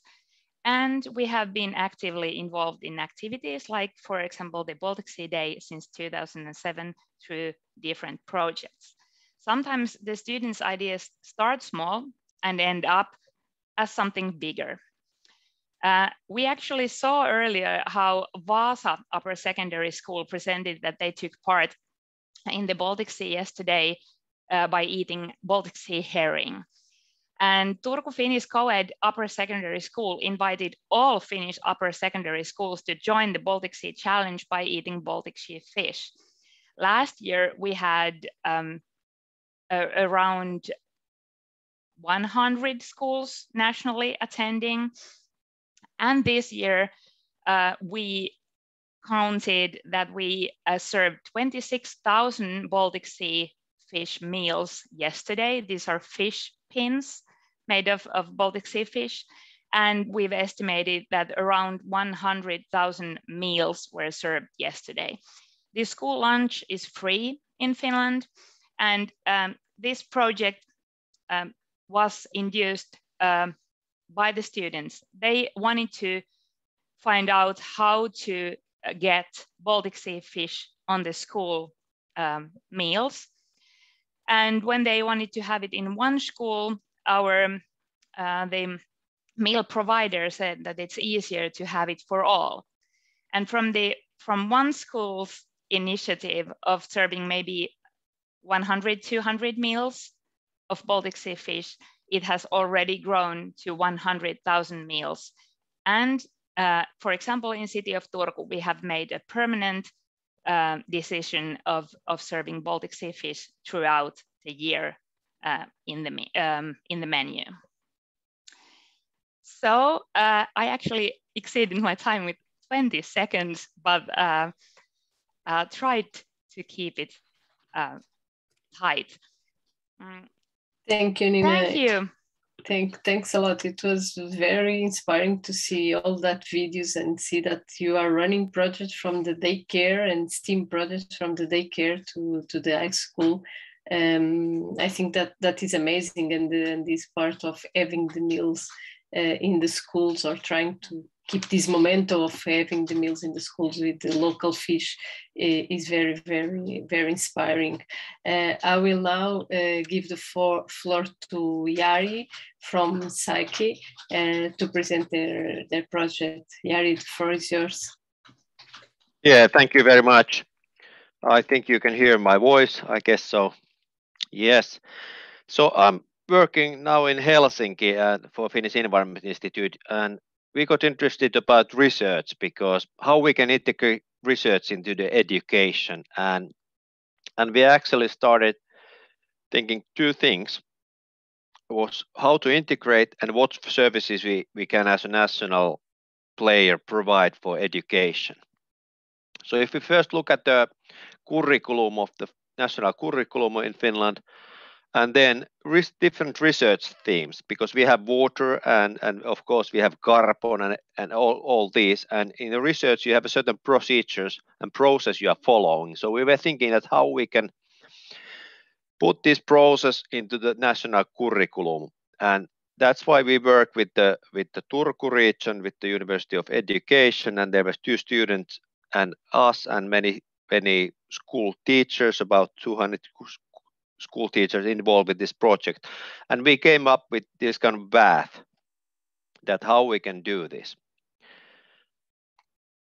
And if we look at only now water issues that we are now currently interested here, this is one way to do it. This is now we have selected the grades. This goes from 1 grade to high school level, but if you look at the grade 7 and 9, you will see what topics actually can be covered in different subjects like physics or math. Unfortunately, we have not translated these Finnish terms into English, so you will only see dots. But we have been thinking with the teachers that what you could provide on this grade regarding water-related issues and what you should focus on. So in this, you should focus on analysis, inference, and documentation, and eutrophication would be quite nice topic for these graders. Second, we were thinking about services. So first was how do you combine research and curriculum into each other, and the second, what services we can provide. And we have many nice projects. This is project Seaweed, that this transboundary cooperation with the Russian schools. And here you can see we have this kind of water backpacks that contains instructions. You can monitor anything from the environment, because in Finnish Environment Institute we are monitoring. We have about over 30 monitoring programs. They cover hydrology, species, water quality, air quality, etc. So we have selected a couple themes. This is a hydrological template what they can use at the schools. And these are the equipment you need. And then, of course, there are also the planning procedure and gaming you can do, like was earlier shown that you can game. You can do the gaming here too. And then we have ICT services. And the most popular related, this is our wiki service, where you can discuss about issues related to water environment and share your data and acquire data about the specific area you're interested. And there we have about 50,000 users monthly, basically, in summertime. And then, of course, we provide open data. We have tried to improve the usability of this information, and then we have these games. But on top of that, of course, we have training material for education about microplastics and other relevant topics, carbon, etc. So we provide material for teachers, for students. We provide video materials about the nearby waters, and especially in this Seaweed, we have developed quite nice material. Some of the material is in Finnish, Russian, and Swedish languages. So, and if you got interested, you might follow those links that are in my presentation. And of course, this equipment you can buy from this Rotary store. So we work with all stakeholders around the country. Thank you. Thank you, Jari. We will now pass the floor to Eira from Psych 2 to continue the presentation. Eira, the floor is yours. Let's see. Can you see my presentation? Yes, very, it's perfect. Okay. Yeah, I'm Eija Rantajärvi and I'm working at the Marine Research Center in Finnish Environment Institute. As Jari is also probably sitting in other room here. I haven't met him, but probably we are in the same building right now. So we have already heard that there's a lot of going on in the Finnish schools about dealing with the Baltic Sea subject, which I'm happy about. And now I will tell how we at our institute, besides that what Jari just told, have been trying to increase the visibility of the Baltic Sea in Finnish schools. This is done now to a large extent by Finnish Marine Data and Information Portal. It was launched last year with financial support of European Maritime and Fisheries Fund, and it was put together with several Finnish institutions and organizations dealing with marine data. Why did we do this? We wanted to offer a fun place where Finnish Baltic Sea information could be easily accessible. The information is presented in very visual form so that it's easy to understand. So when starting to do the portal, we made a survey to different user groups, what they need for their works. And my concentration here is school education. We were finding out the needs of the school by organizing teacher workshops, which were very useful. We already have heard quite a lot about Finnish curricula, so I'm not going into that anymore. So let's go to explore the portal. We start clicking the Learn and Study button, and that's what you see. There are teams listed to the left side, characteristic, research, harmful substances, litter. We have more complete pages in Finnish. That's why part of the portal pages I'm going to show here are in Finnish. The additional themes in Finnish section, Learn and Study, are ecology, nutrients, and most importantly, educational materials. Here is an example of one theme, characteristic of the sea. We are telling about history, catchment area, water transfer, water stratification, and seasonality, which affects the phytoplankton growth. Even the bottom of the sea is exciting. It's like a roller coaster track. We illustrate this by comparing depth to upside down Eiffel Tower, which everybody knows. To the left is the mean and maximum depth in various Baltic Sea areas. And to the right, the mean depth of the Baltic Sea is compared to other seas and oceans. That shows clearly how little water there is in the Baltic Sea and why it's so important to protect our sea. You can also study the interaction within Baltic Sea food web.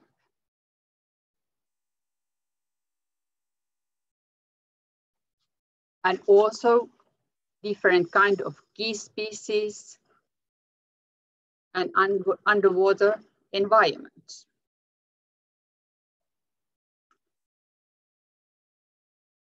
You can study the effect of nutrient supply for the ecosystem.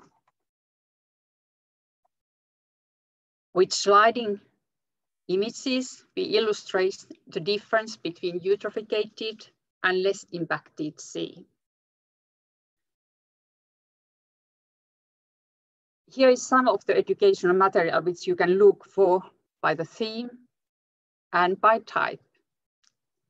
Part of the material are linked from other websites and part can be downloaded straight from here.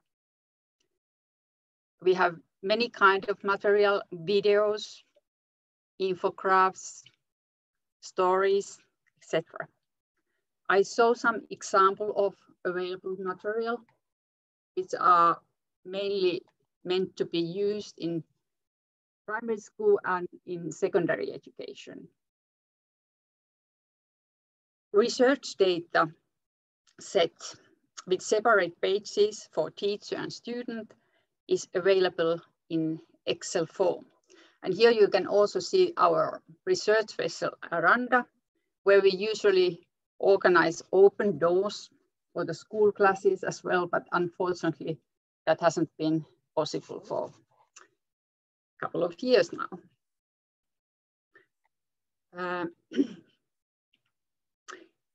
Here is an example of educational material on litter. The video, which by the way have also English subtitles, shows the step-by-step how to study litter and microplastic on the shore. I'm not able to show this video now here. It lasts about 5-6 minutes. Or why don't you play a litter game? That's also possible. We have also practical tips on how to protect the sea in everyday life. Other sections of the portal are also useful in education. For example, there is a set of Baltic Sea images that can be found by subject. Ooh. Like here, and or on map by location. So please explore the portal and find out what's available. And we also very welcome all the feedback.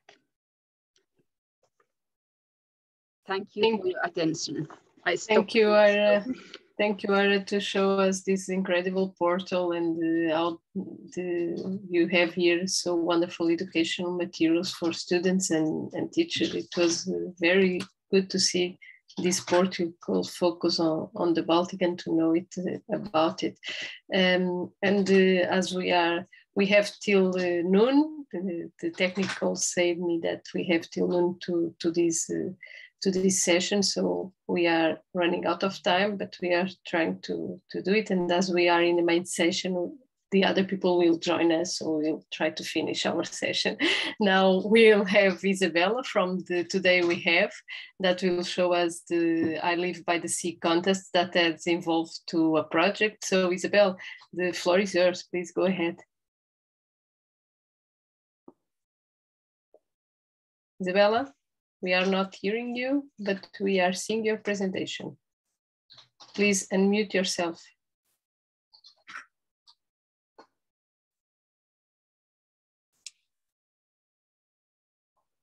No, we are not hearing you. Here in the right left corner of the screen, you had a micro, and you have to unmute yourself. Okay. Gilles, can you help me? Yeah, we hear you. Can you hear me? Yes. Yeah, perfect. Okay. Thank you, Isabella. Super. Don't worry. Okay. Hello, everybody. I'm Izabela Kotyńska-Zielińska. I'm a founder of Today We Have and project coordinator I Live by the Sea. And thank you very much for the invitation and the opportunity to talk about the I Live by the Sea project. Okay, super. So Today We Have is an author and co-author of educational workshops, conferences, exhibitions, and popular science events. But the most important for us,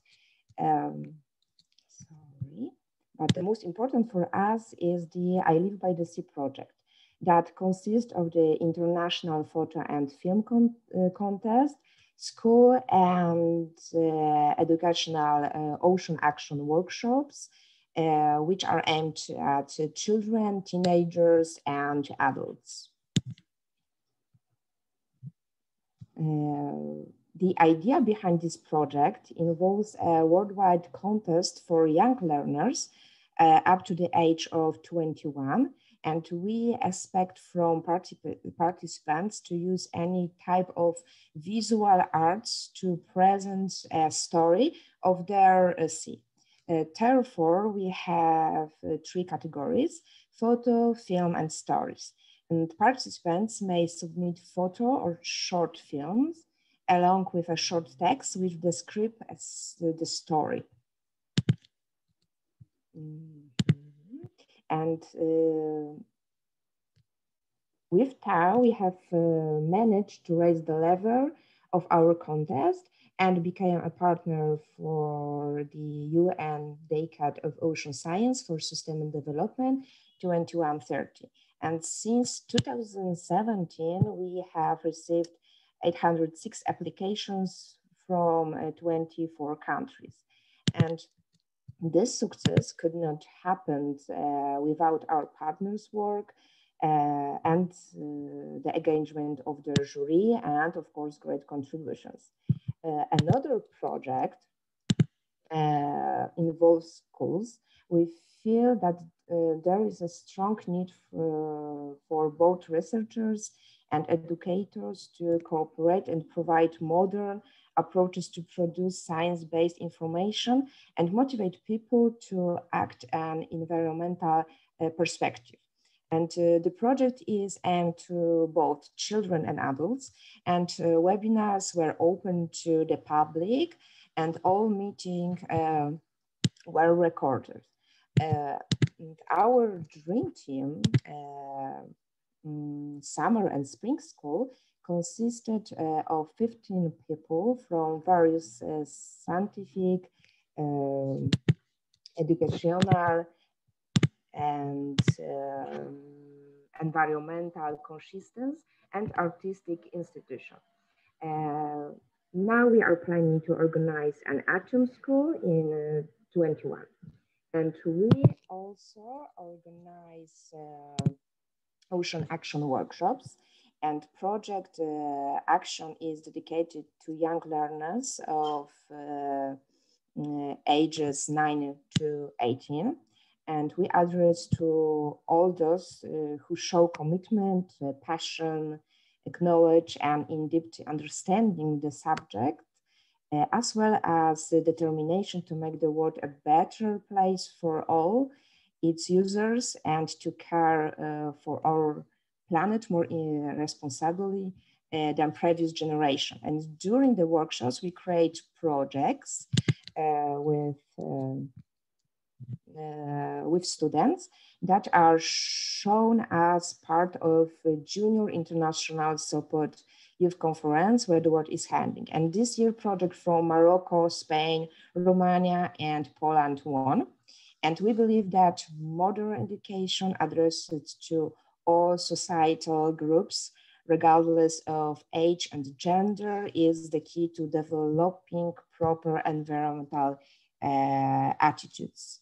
And please feel free to contact me if you want to get involved in the contest, and all I Live by the Sea project. All information are available on the Today We Have website, Facebook, and Instagram. Thank you very much for your attention. Thank you, Isabella. Thank you for this nice presentation and all. And to see for me that I was involved in the Live by the Sea contest a few years ago. So it's very good to see how our context evolved to this big project with all these together summer schools and workshops and all the things. So it's very good to hear you now and to see you and have you here. And for now, to close our session, we'll have the opportunity to hear Natalie from the EMODENET, who will present us the European Atlas of the Seas. Natalie, the floor is yours. Thank you, Vanessa. I will share my screen.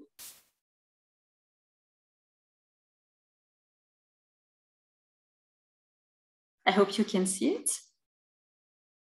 Okay, perfect. So ocean literacy is really about learning how we influence the ocean and how the ocean influences us.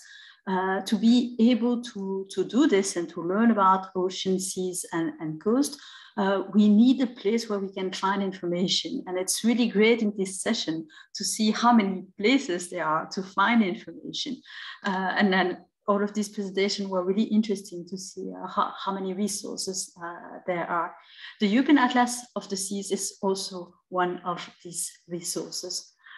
There is a lot of data out there that is being collected by scientists who are either sampling information or samples from the sea, or working with data that is made available from oceanographic instruments or satellites. But how can we all get access to this data? And this is really the objective of the European Atlas of the Seas, is that we can all have access to this data through a interactive atlas in a fun and interactive way. So in a nutshell, the European Atlas of the Sea is a digital interactive learning tool, which includes stunning marine data over a very wide range of marine topics. Overall, there are about 285 interactive maps. But the good thing is you can also combine map layers. So you can create your own maps using different map layers. All of the information is easily accessible. You just need to go on the internet in your browser and type www European Atlas of the Seas, and you will directly access the information. And these maps are available in the 24 official languages of the European Union. This means that you can access the data in your own language, but you can also, if you're a language teacher, use it in the class with students who are learning a second or a third language. In addition, maps can be printed, shared, and embedded in presentations, documents, or online articles, which means that you can really integrate the atlas in your own work. So what kind of topics are covered by the atlas? It's really wide. It goes from nature to sea life, sea bottom, but also all themes of the blue economy, like fishing, aquaculture, tourism, transport. You also have information on employment. So you have really a lot of different types of information. An important question, especially for students, is to know who is behind the atlas and where is the data coming from, because this is really a good habit for students to develop, to see where the information is coming from and what they're really looking at. So to answer this question, the European Atlas of the Seas is an initiative of the European Commission, and in particular DG Mare, which is the Directorate General for Maritime Affairs and Fisheries. And it is managed by the European Marine Observation and Data Network Secretariat, in short, EMODNET. EMODNET is a network of organizations who are working to collect data at sea, but also to make it available so that as many people as possible can use it. Other researchers, but also the wide audience and teachers and anyone who's generally interested in the ocean and seas.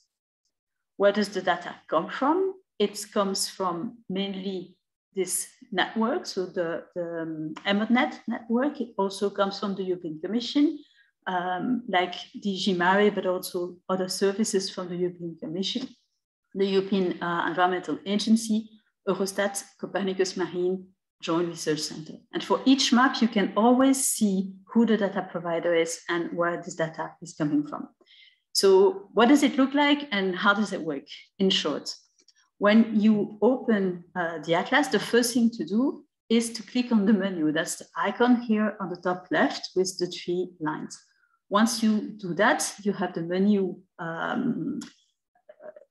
page that opens, and there in the top line, you can choose your language. So you will see English. If you click on English, you can choose any language you want.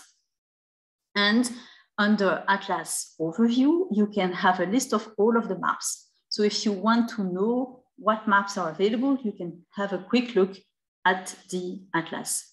This is also where you can get access to the Teacher's Corner. And we have several ready-to-use exercises that are linked to the maps that are available in the atlas. So how does this work? We have questions that we ask, and students can find the answers in the map. But we also have some quizzes and a treasure hunt, which I really invite you to go on. Once you have done that, you know what you're looking for, and you have the atlas in the language that you have selected, you can start searching for information. And to do that, you click on the magnifying glass and you have the search page that opens. Under layers, you have the list of all of the map layers, and you can select one or several map layers. And here, for example, I have selected 2 map layers. Once you do that, you close the search page and the map will appear on your screen. You see the 2 layers that we have selected. You can change the order, so you can bring the bottom map up and the top map down so that you can see things better. And if you click on the information button, then you have a description of the map. And as I explained, the data provider, which in this case is MonMap. And if you click on the data provider, you have access to the website, so you can get more information on the data provider. So you can really trace back the information that you see in the maps. Now, if this was not the map that you wanted to see, then you can clear all layers and start again by clicking on the magnifying glass. If this is what the map that you did want to see, of course, you want to see the legend, so you can understand the map. And here you have the description of all of the icons and the symbols that are in the map to be able to understand the map. And what is really interesting with an interactive atlas is that you can zoom in and you can zoom out. So here you have the European level, but you can really zoom in on the Baltic or a specific region of the Baltic that you are working on. You can also click on any of these algae production facilities and get more information about them. So this is very quickly how it works, but you'll see there's a lot of possibilities in the atlas. You have some tools also that allow you to find out geographical coordinates or to calculate distances, to calculate areas. And I suggest that you go in the menu, click on the question mark, and there you have a video tutorial that will give you all of the information on the different features of the atlas and the tools, so that we can really make the best use of the atlas. So let's give some example of maps that you can see. One map that you may already have seen today and yesterday was the map of the members of the different communities of EU4Ocean. This map is actually composed of 3 maps. So in this case, we have opened the 3 maps under ocean literacy, and we have overlapped the different maps. And again, you can zoom in to the Baltic or to any specific region. Now, the interest of combining this is that, for example, if you are a school in the network of European Blue School, you will appear as a green piece of puzzle on the map, but you can see who are the young ocean advocates in your region or who are the European platform members, so that you can maybe find some partners whom you could work with. Another example is the European Maritime Day in my country. So these are events that happened mainly in May around European Maritime Day, but some of them are still happening. And you can click on any of the starfish to find out what this event is, who is organizing this event, and have a link to the website to see how you can participate in this event, either locally or especially if it's online, maybe you can participate directly online. And something that you don't see in this map is the treasure the technical team has hidden in the map. To find the treasure, we have some guidelines in the Teacher's Corner that help you, by answering a few questions, find the treasure. We have maps also on nature conservation. So if you're studying the protection of natural habitats and species and birds, You can find information about marine Natura 2000 sites. You also have some information about aquaculture production. And in this case, you can see aquaculture production by country, but if you click on any country, then you have a table and a graph that opens that shows how aquaculture production has evolved over the past years. So it's always interesting to zoom in and to click on different countries, on different icons in the atlas, because there's always more to learn than you initially see. You also have some information on energy. So you can look at the location of wind farms, but also ocean energy test sites and project location, for example, for tidal or wave energy. You have some maps that are related to climate change. For example, you can look at global sea surface temperature, regional trends, or sea level rise. And if you're looking at marine litter, we have many maps that address this to see what type of litter can be found on beaches, but also at sea. And we also have some maps linked to beach cleaning events. And as this is an initiative that is organized with the Smurfs, there the icons on the map are Smurfs. So that's really fun for small children. And as I was saying, it's really interesting to be able to combine maps, not only to see the information from the different maps at the same time, but also because combining map really teaches us more. So you can, for example, combine the map on coastline change that shows where coastal erosion is taking place with population density. And you can identify with this map, for example, where are the areas where there is high population density, if there is erosion or not in this area. And then you can include this in a larger exercise or discussion with the students on what are the impacts for the people who live there and what can be done. So you can combine the European Atlas of the Seas with other sources of information to really create a discussion and a debate on coastal erosion. So the objective of the European Atlas is really open access, is to make this information that is being collected by scientists available to everyone. So the Atlas is really like a window on the seas and the oceans that you can access from your computer. And it's really the objective of the European Atlas of the Seas to further promote and expand access to maps. It's a really dynamic tool. So the maps are regularly updated. We also have new maps that are being added to the European Atlas of the Seas. And to see how the Atlas is evolving, what are the new maps, the updated maps, and the activities of the European Atlas of the Seas, you can follow us on Twitter, on European Atlas Seas. And there we tweet almost every day to highlight some maps, to highlight some tools, but also every week, every Friday, we publish a map of the week that is linked to recent news. So that may be European policy or conferences, events. We also announce workshops for teachers. So you can really know how you can learn more about the European Atlas of the Seas and how you can use it. But the best way to see how you can benefit from the Atlas is really to dive in. So I really invite you to dive in and explore the different maps to see how you can use it in your work.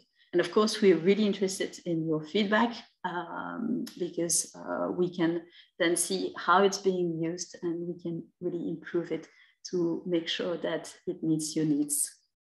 Thank you.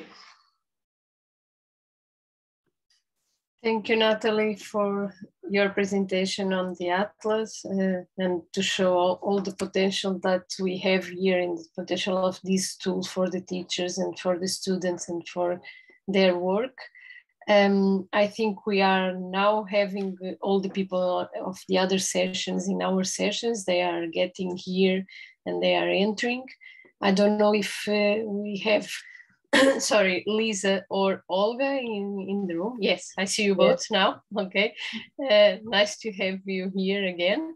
And I will give finish this session 1 and pass the floor. I don't know if for Lisa or Olga. But... Yes. Thank you. Sorry, we were like intruders. We were you are getting into your session because you were in this main room, but hopefully we didn't disturb you too much. We heard the most important, the link and what we should know about the atlas.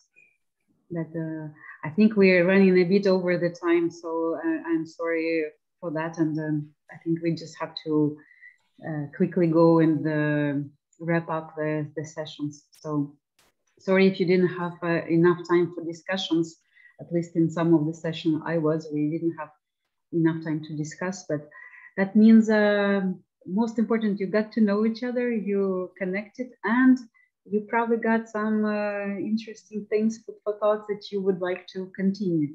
So it's always not the end, it's just the beginning for continuing this work, continuing connections and things like this. So maybe not to continue talking, I will ask you, Vanessa, Lisa, and Farah to give me just the highlights of what was super important that you like to share with the rest of the group from your session. What was the main things that came out?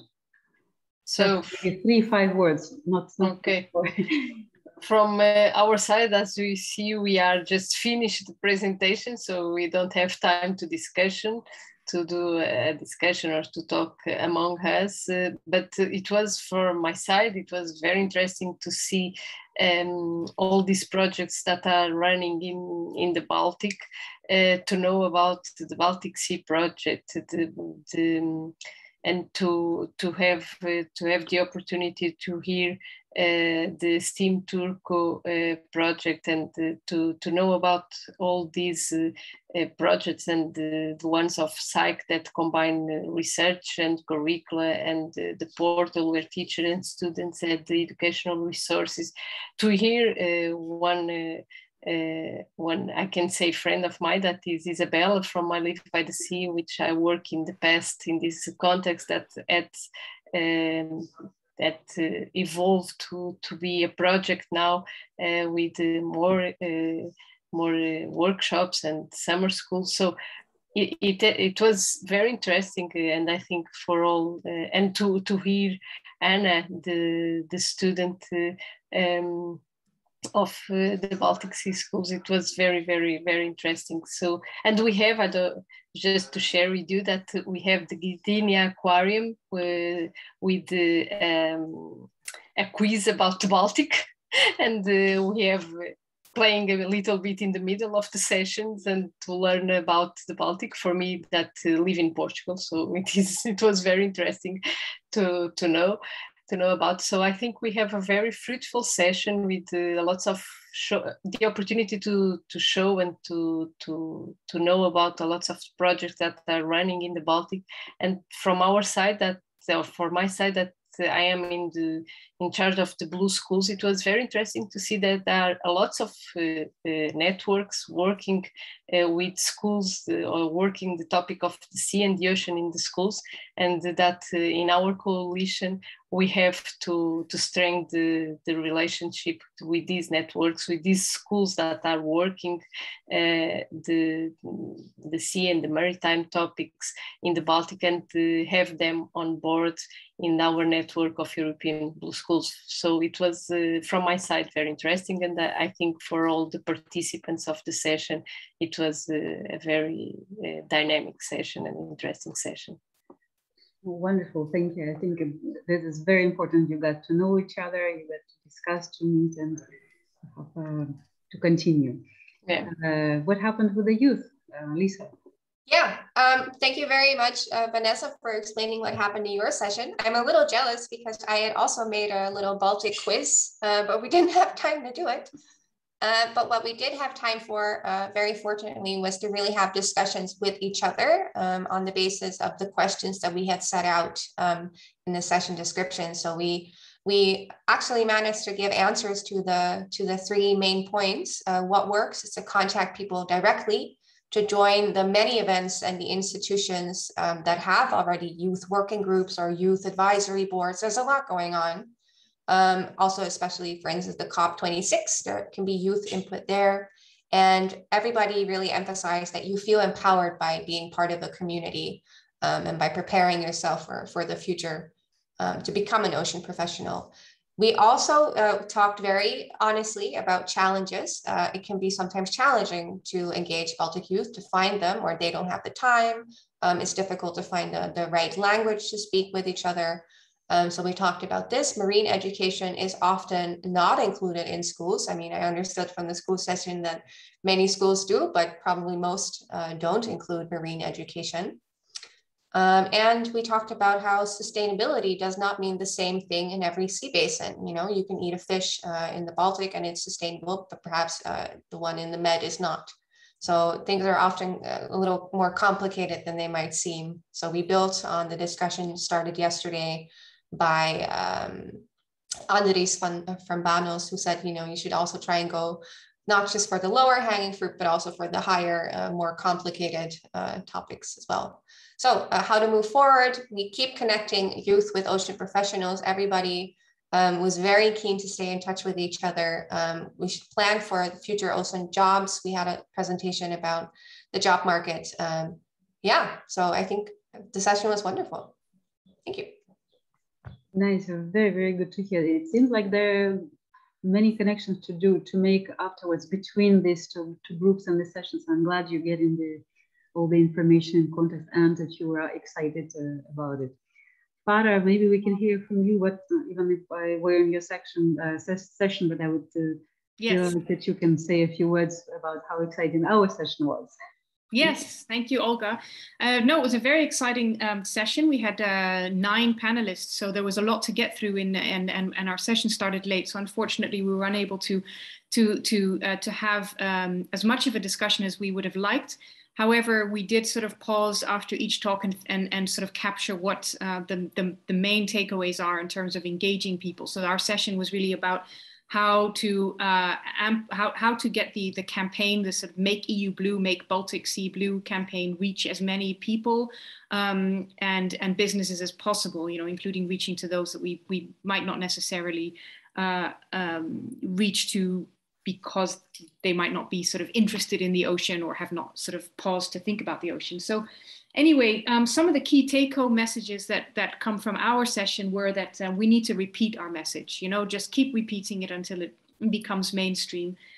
We need to make whatever message we're trying to communicate about the ocean accessible both physically, so to people that might not live near the ocean, but also accessible in terms of people that love the ocean or use the ocean for recreation.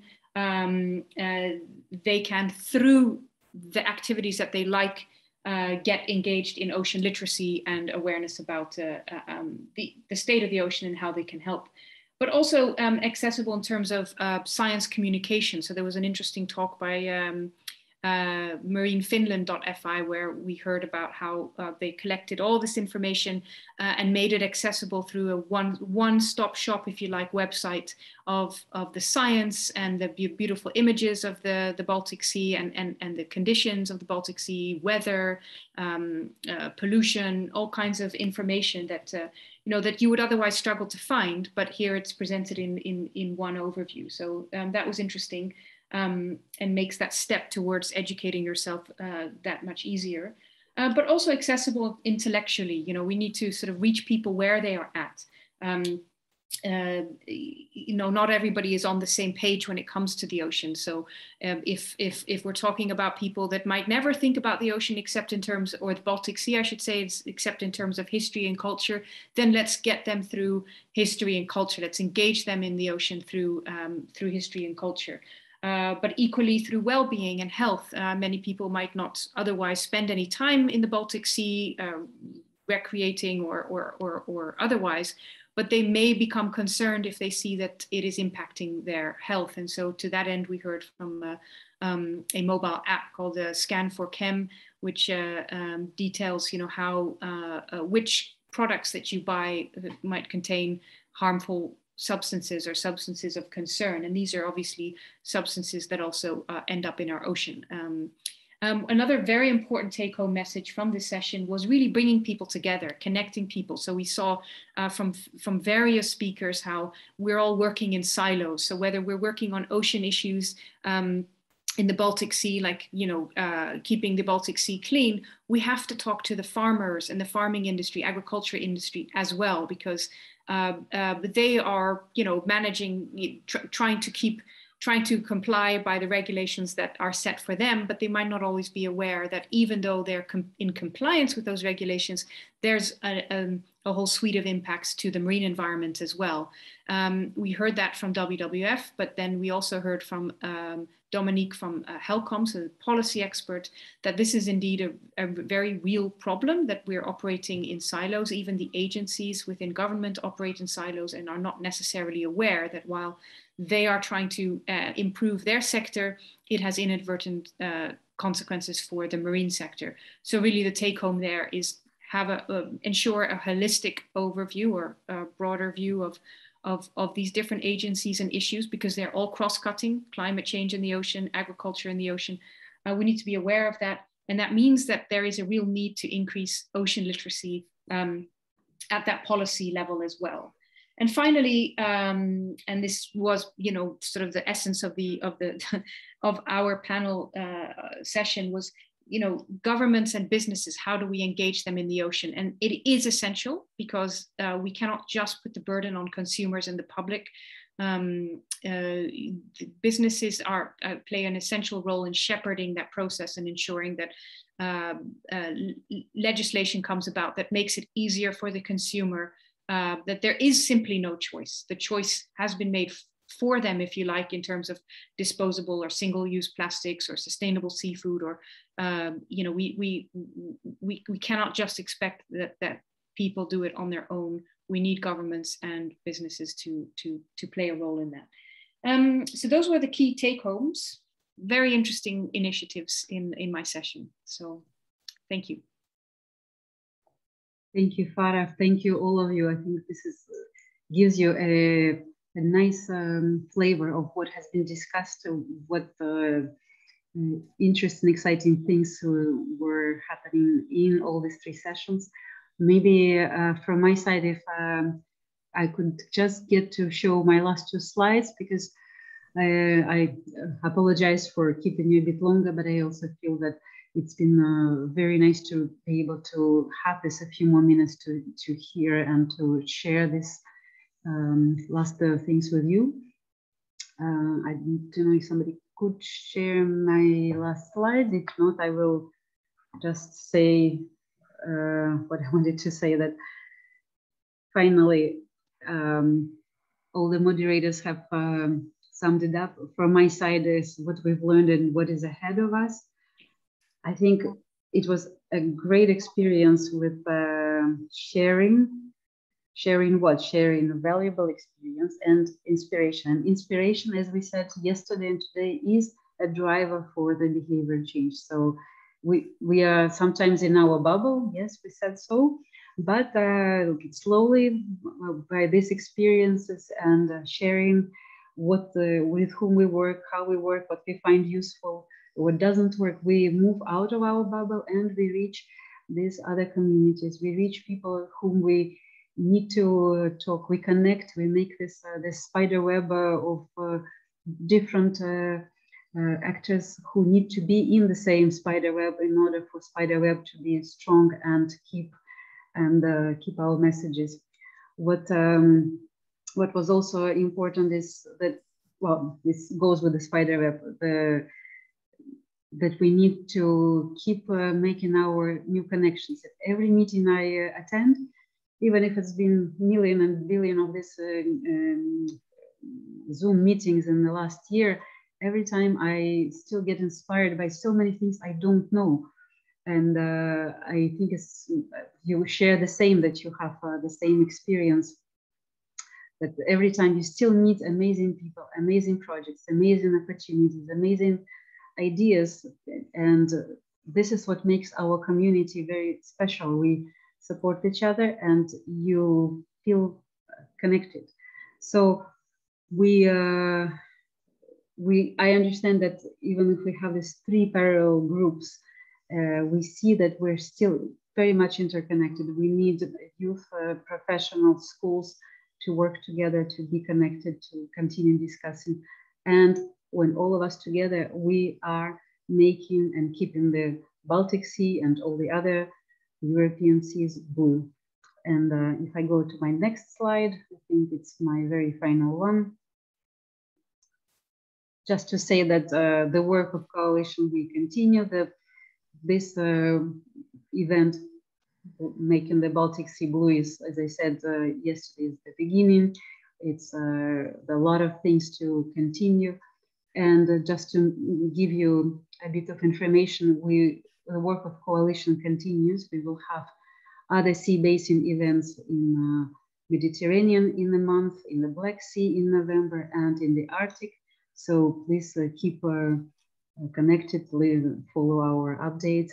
There will be an event where all the sea basins will come together in May 2022, and many other, as you were mentioned before, many events that connect ocean professionals, ocean young people, and schools together will happen in this year, and only together we will make it happen. I think it's all from my side. I thank you very much, all of you, for your time, dedication, for your inspiring speeches and everything. I wish you a very wonderful day and happy Baltic Sea Day. We're still in the spirit. I think there maybe just don't the link for the Make EU Blue, and there will be a link to the evaluation survey, and maybe we can also have a picture of those who are still with us left in the session. We can still take a photo. If then we can stop slide sharing and we turn on the cameras, those who want to be in the picture.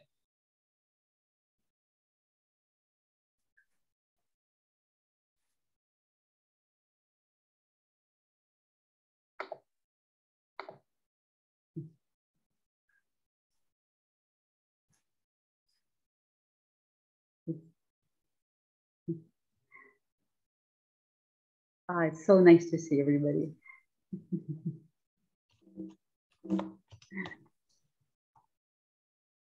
Thanks a lot.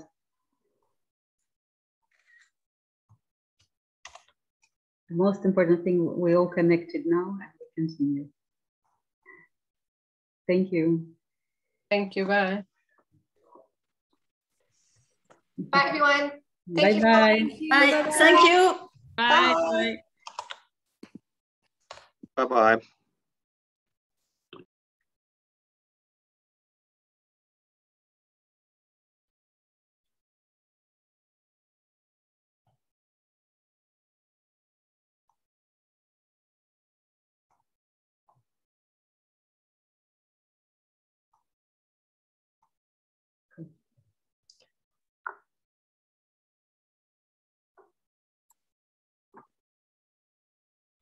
Hello, hello. Hello, hello.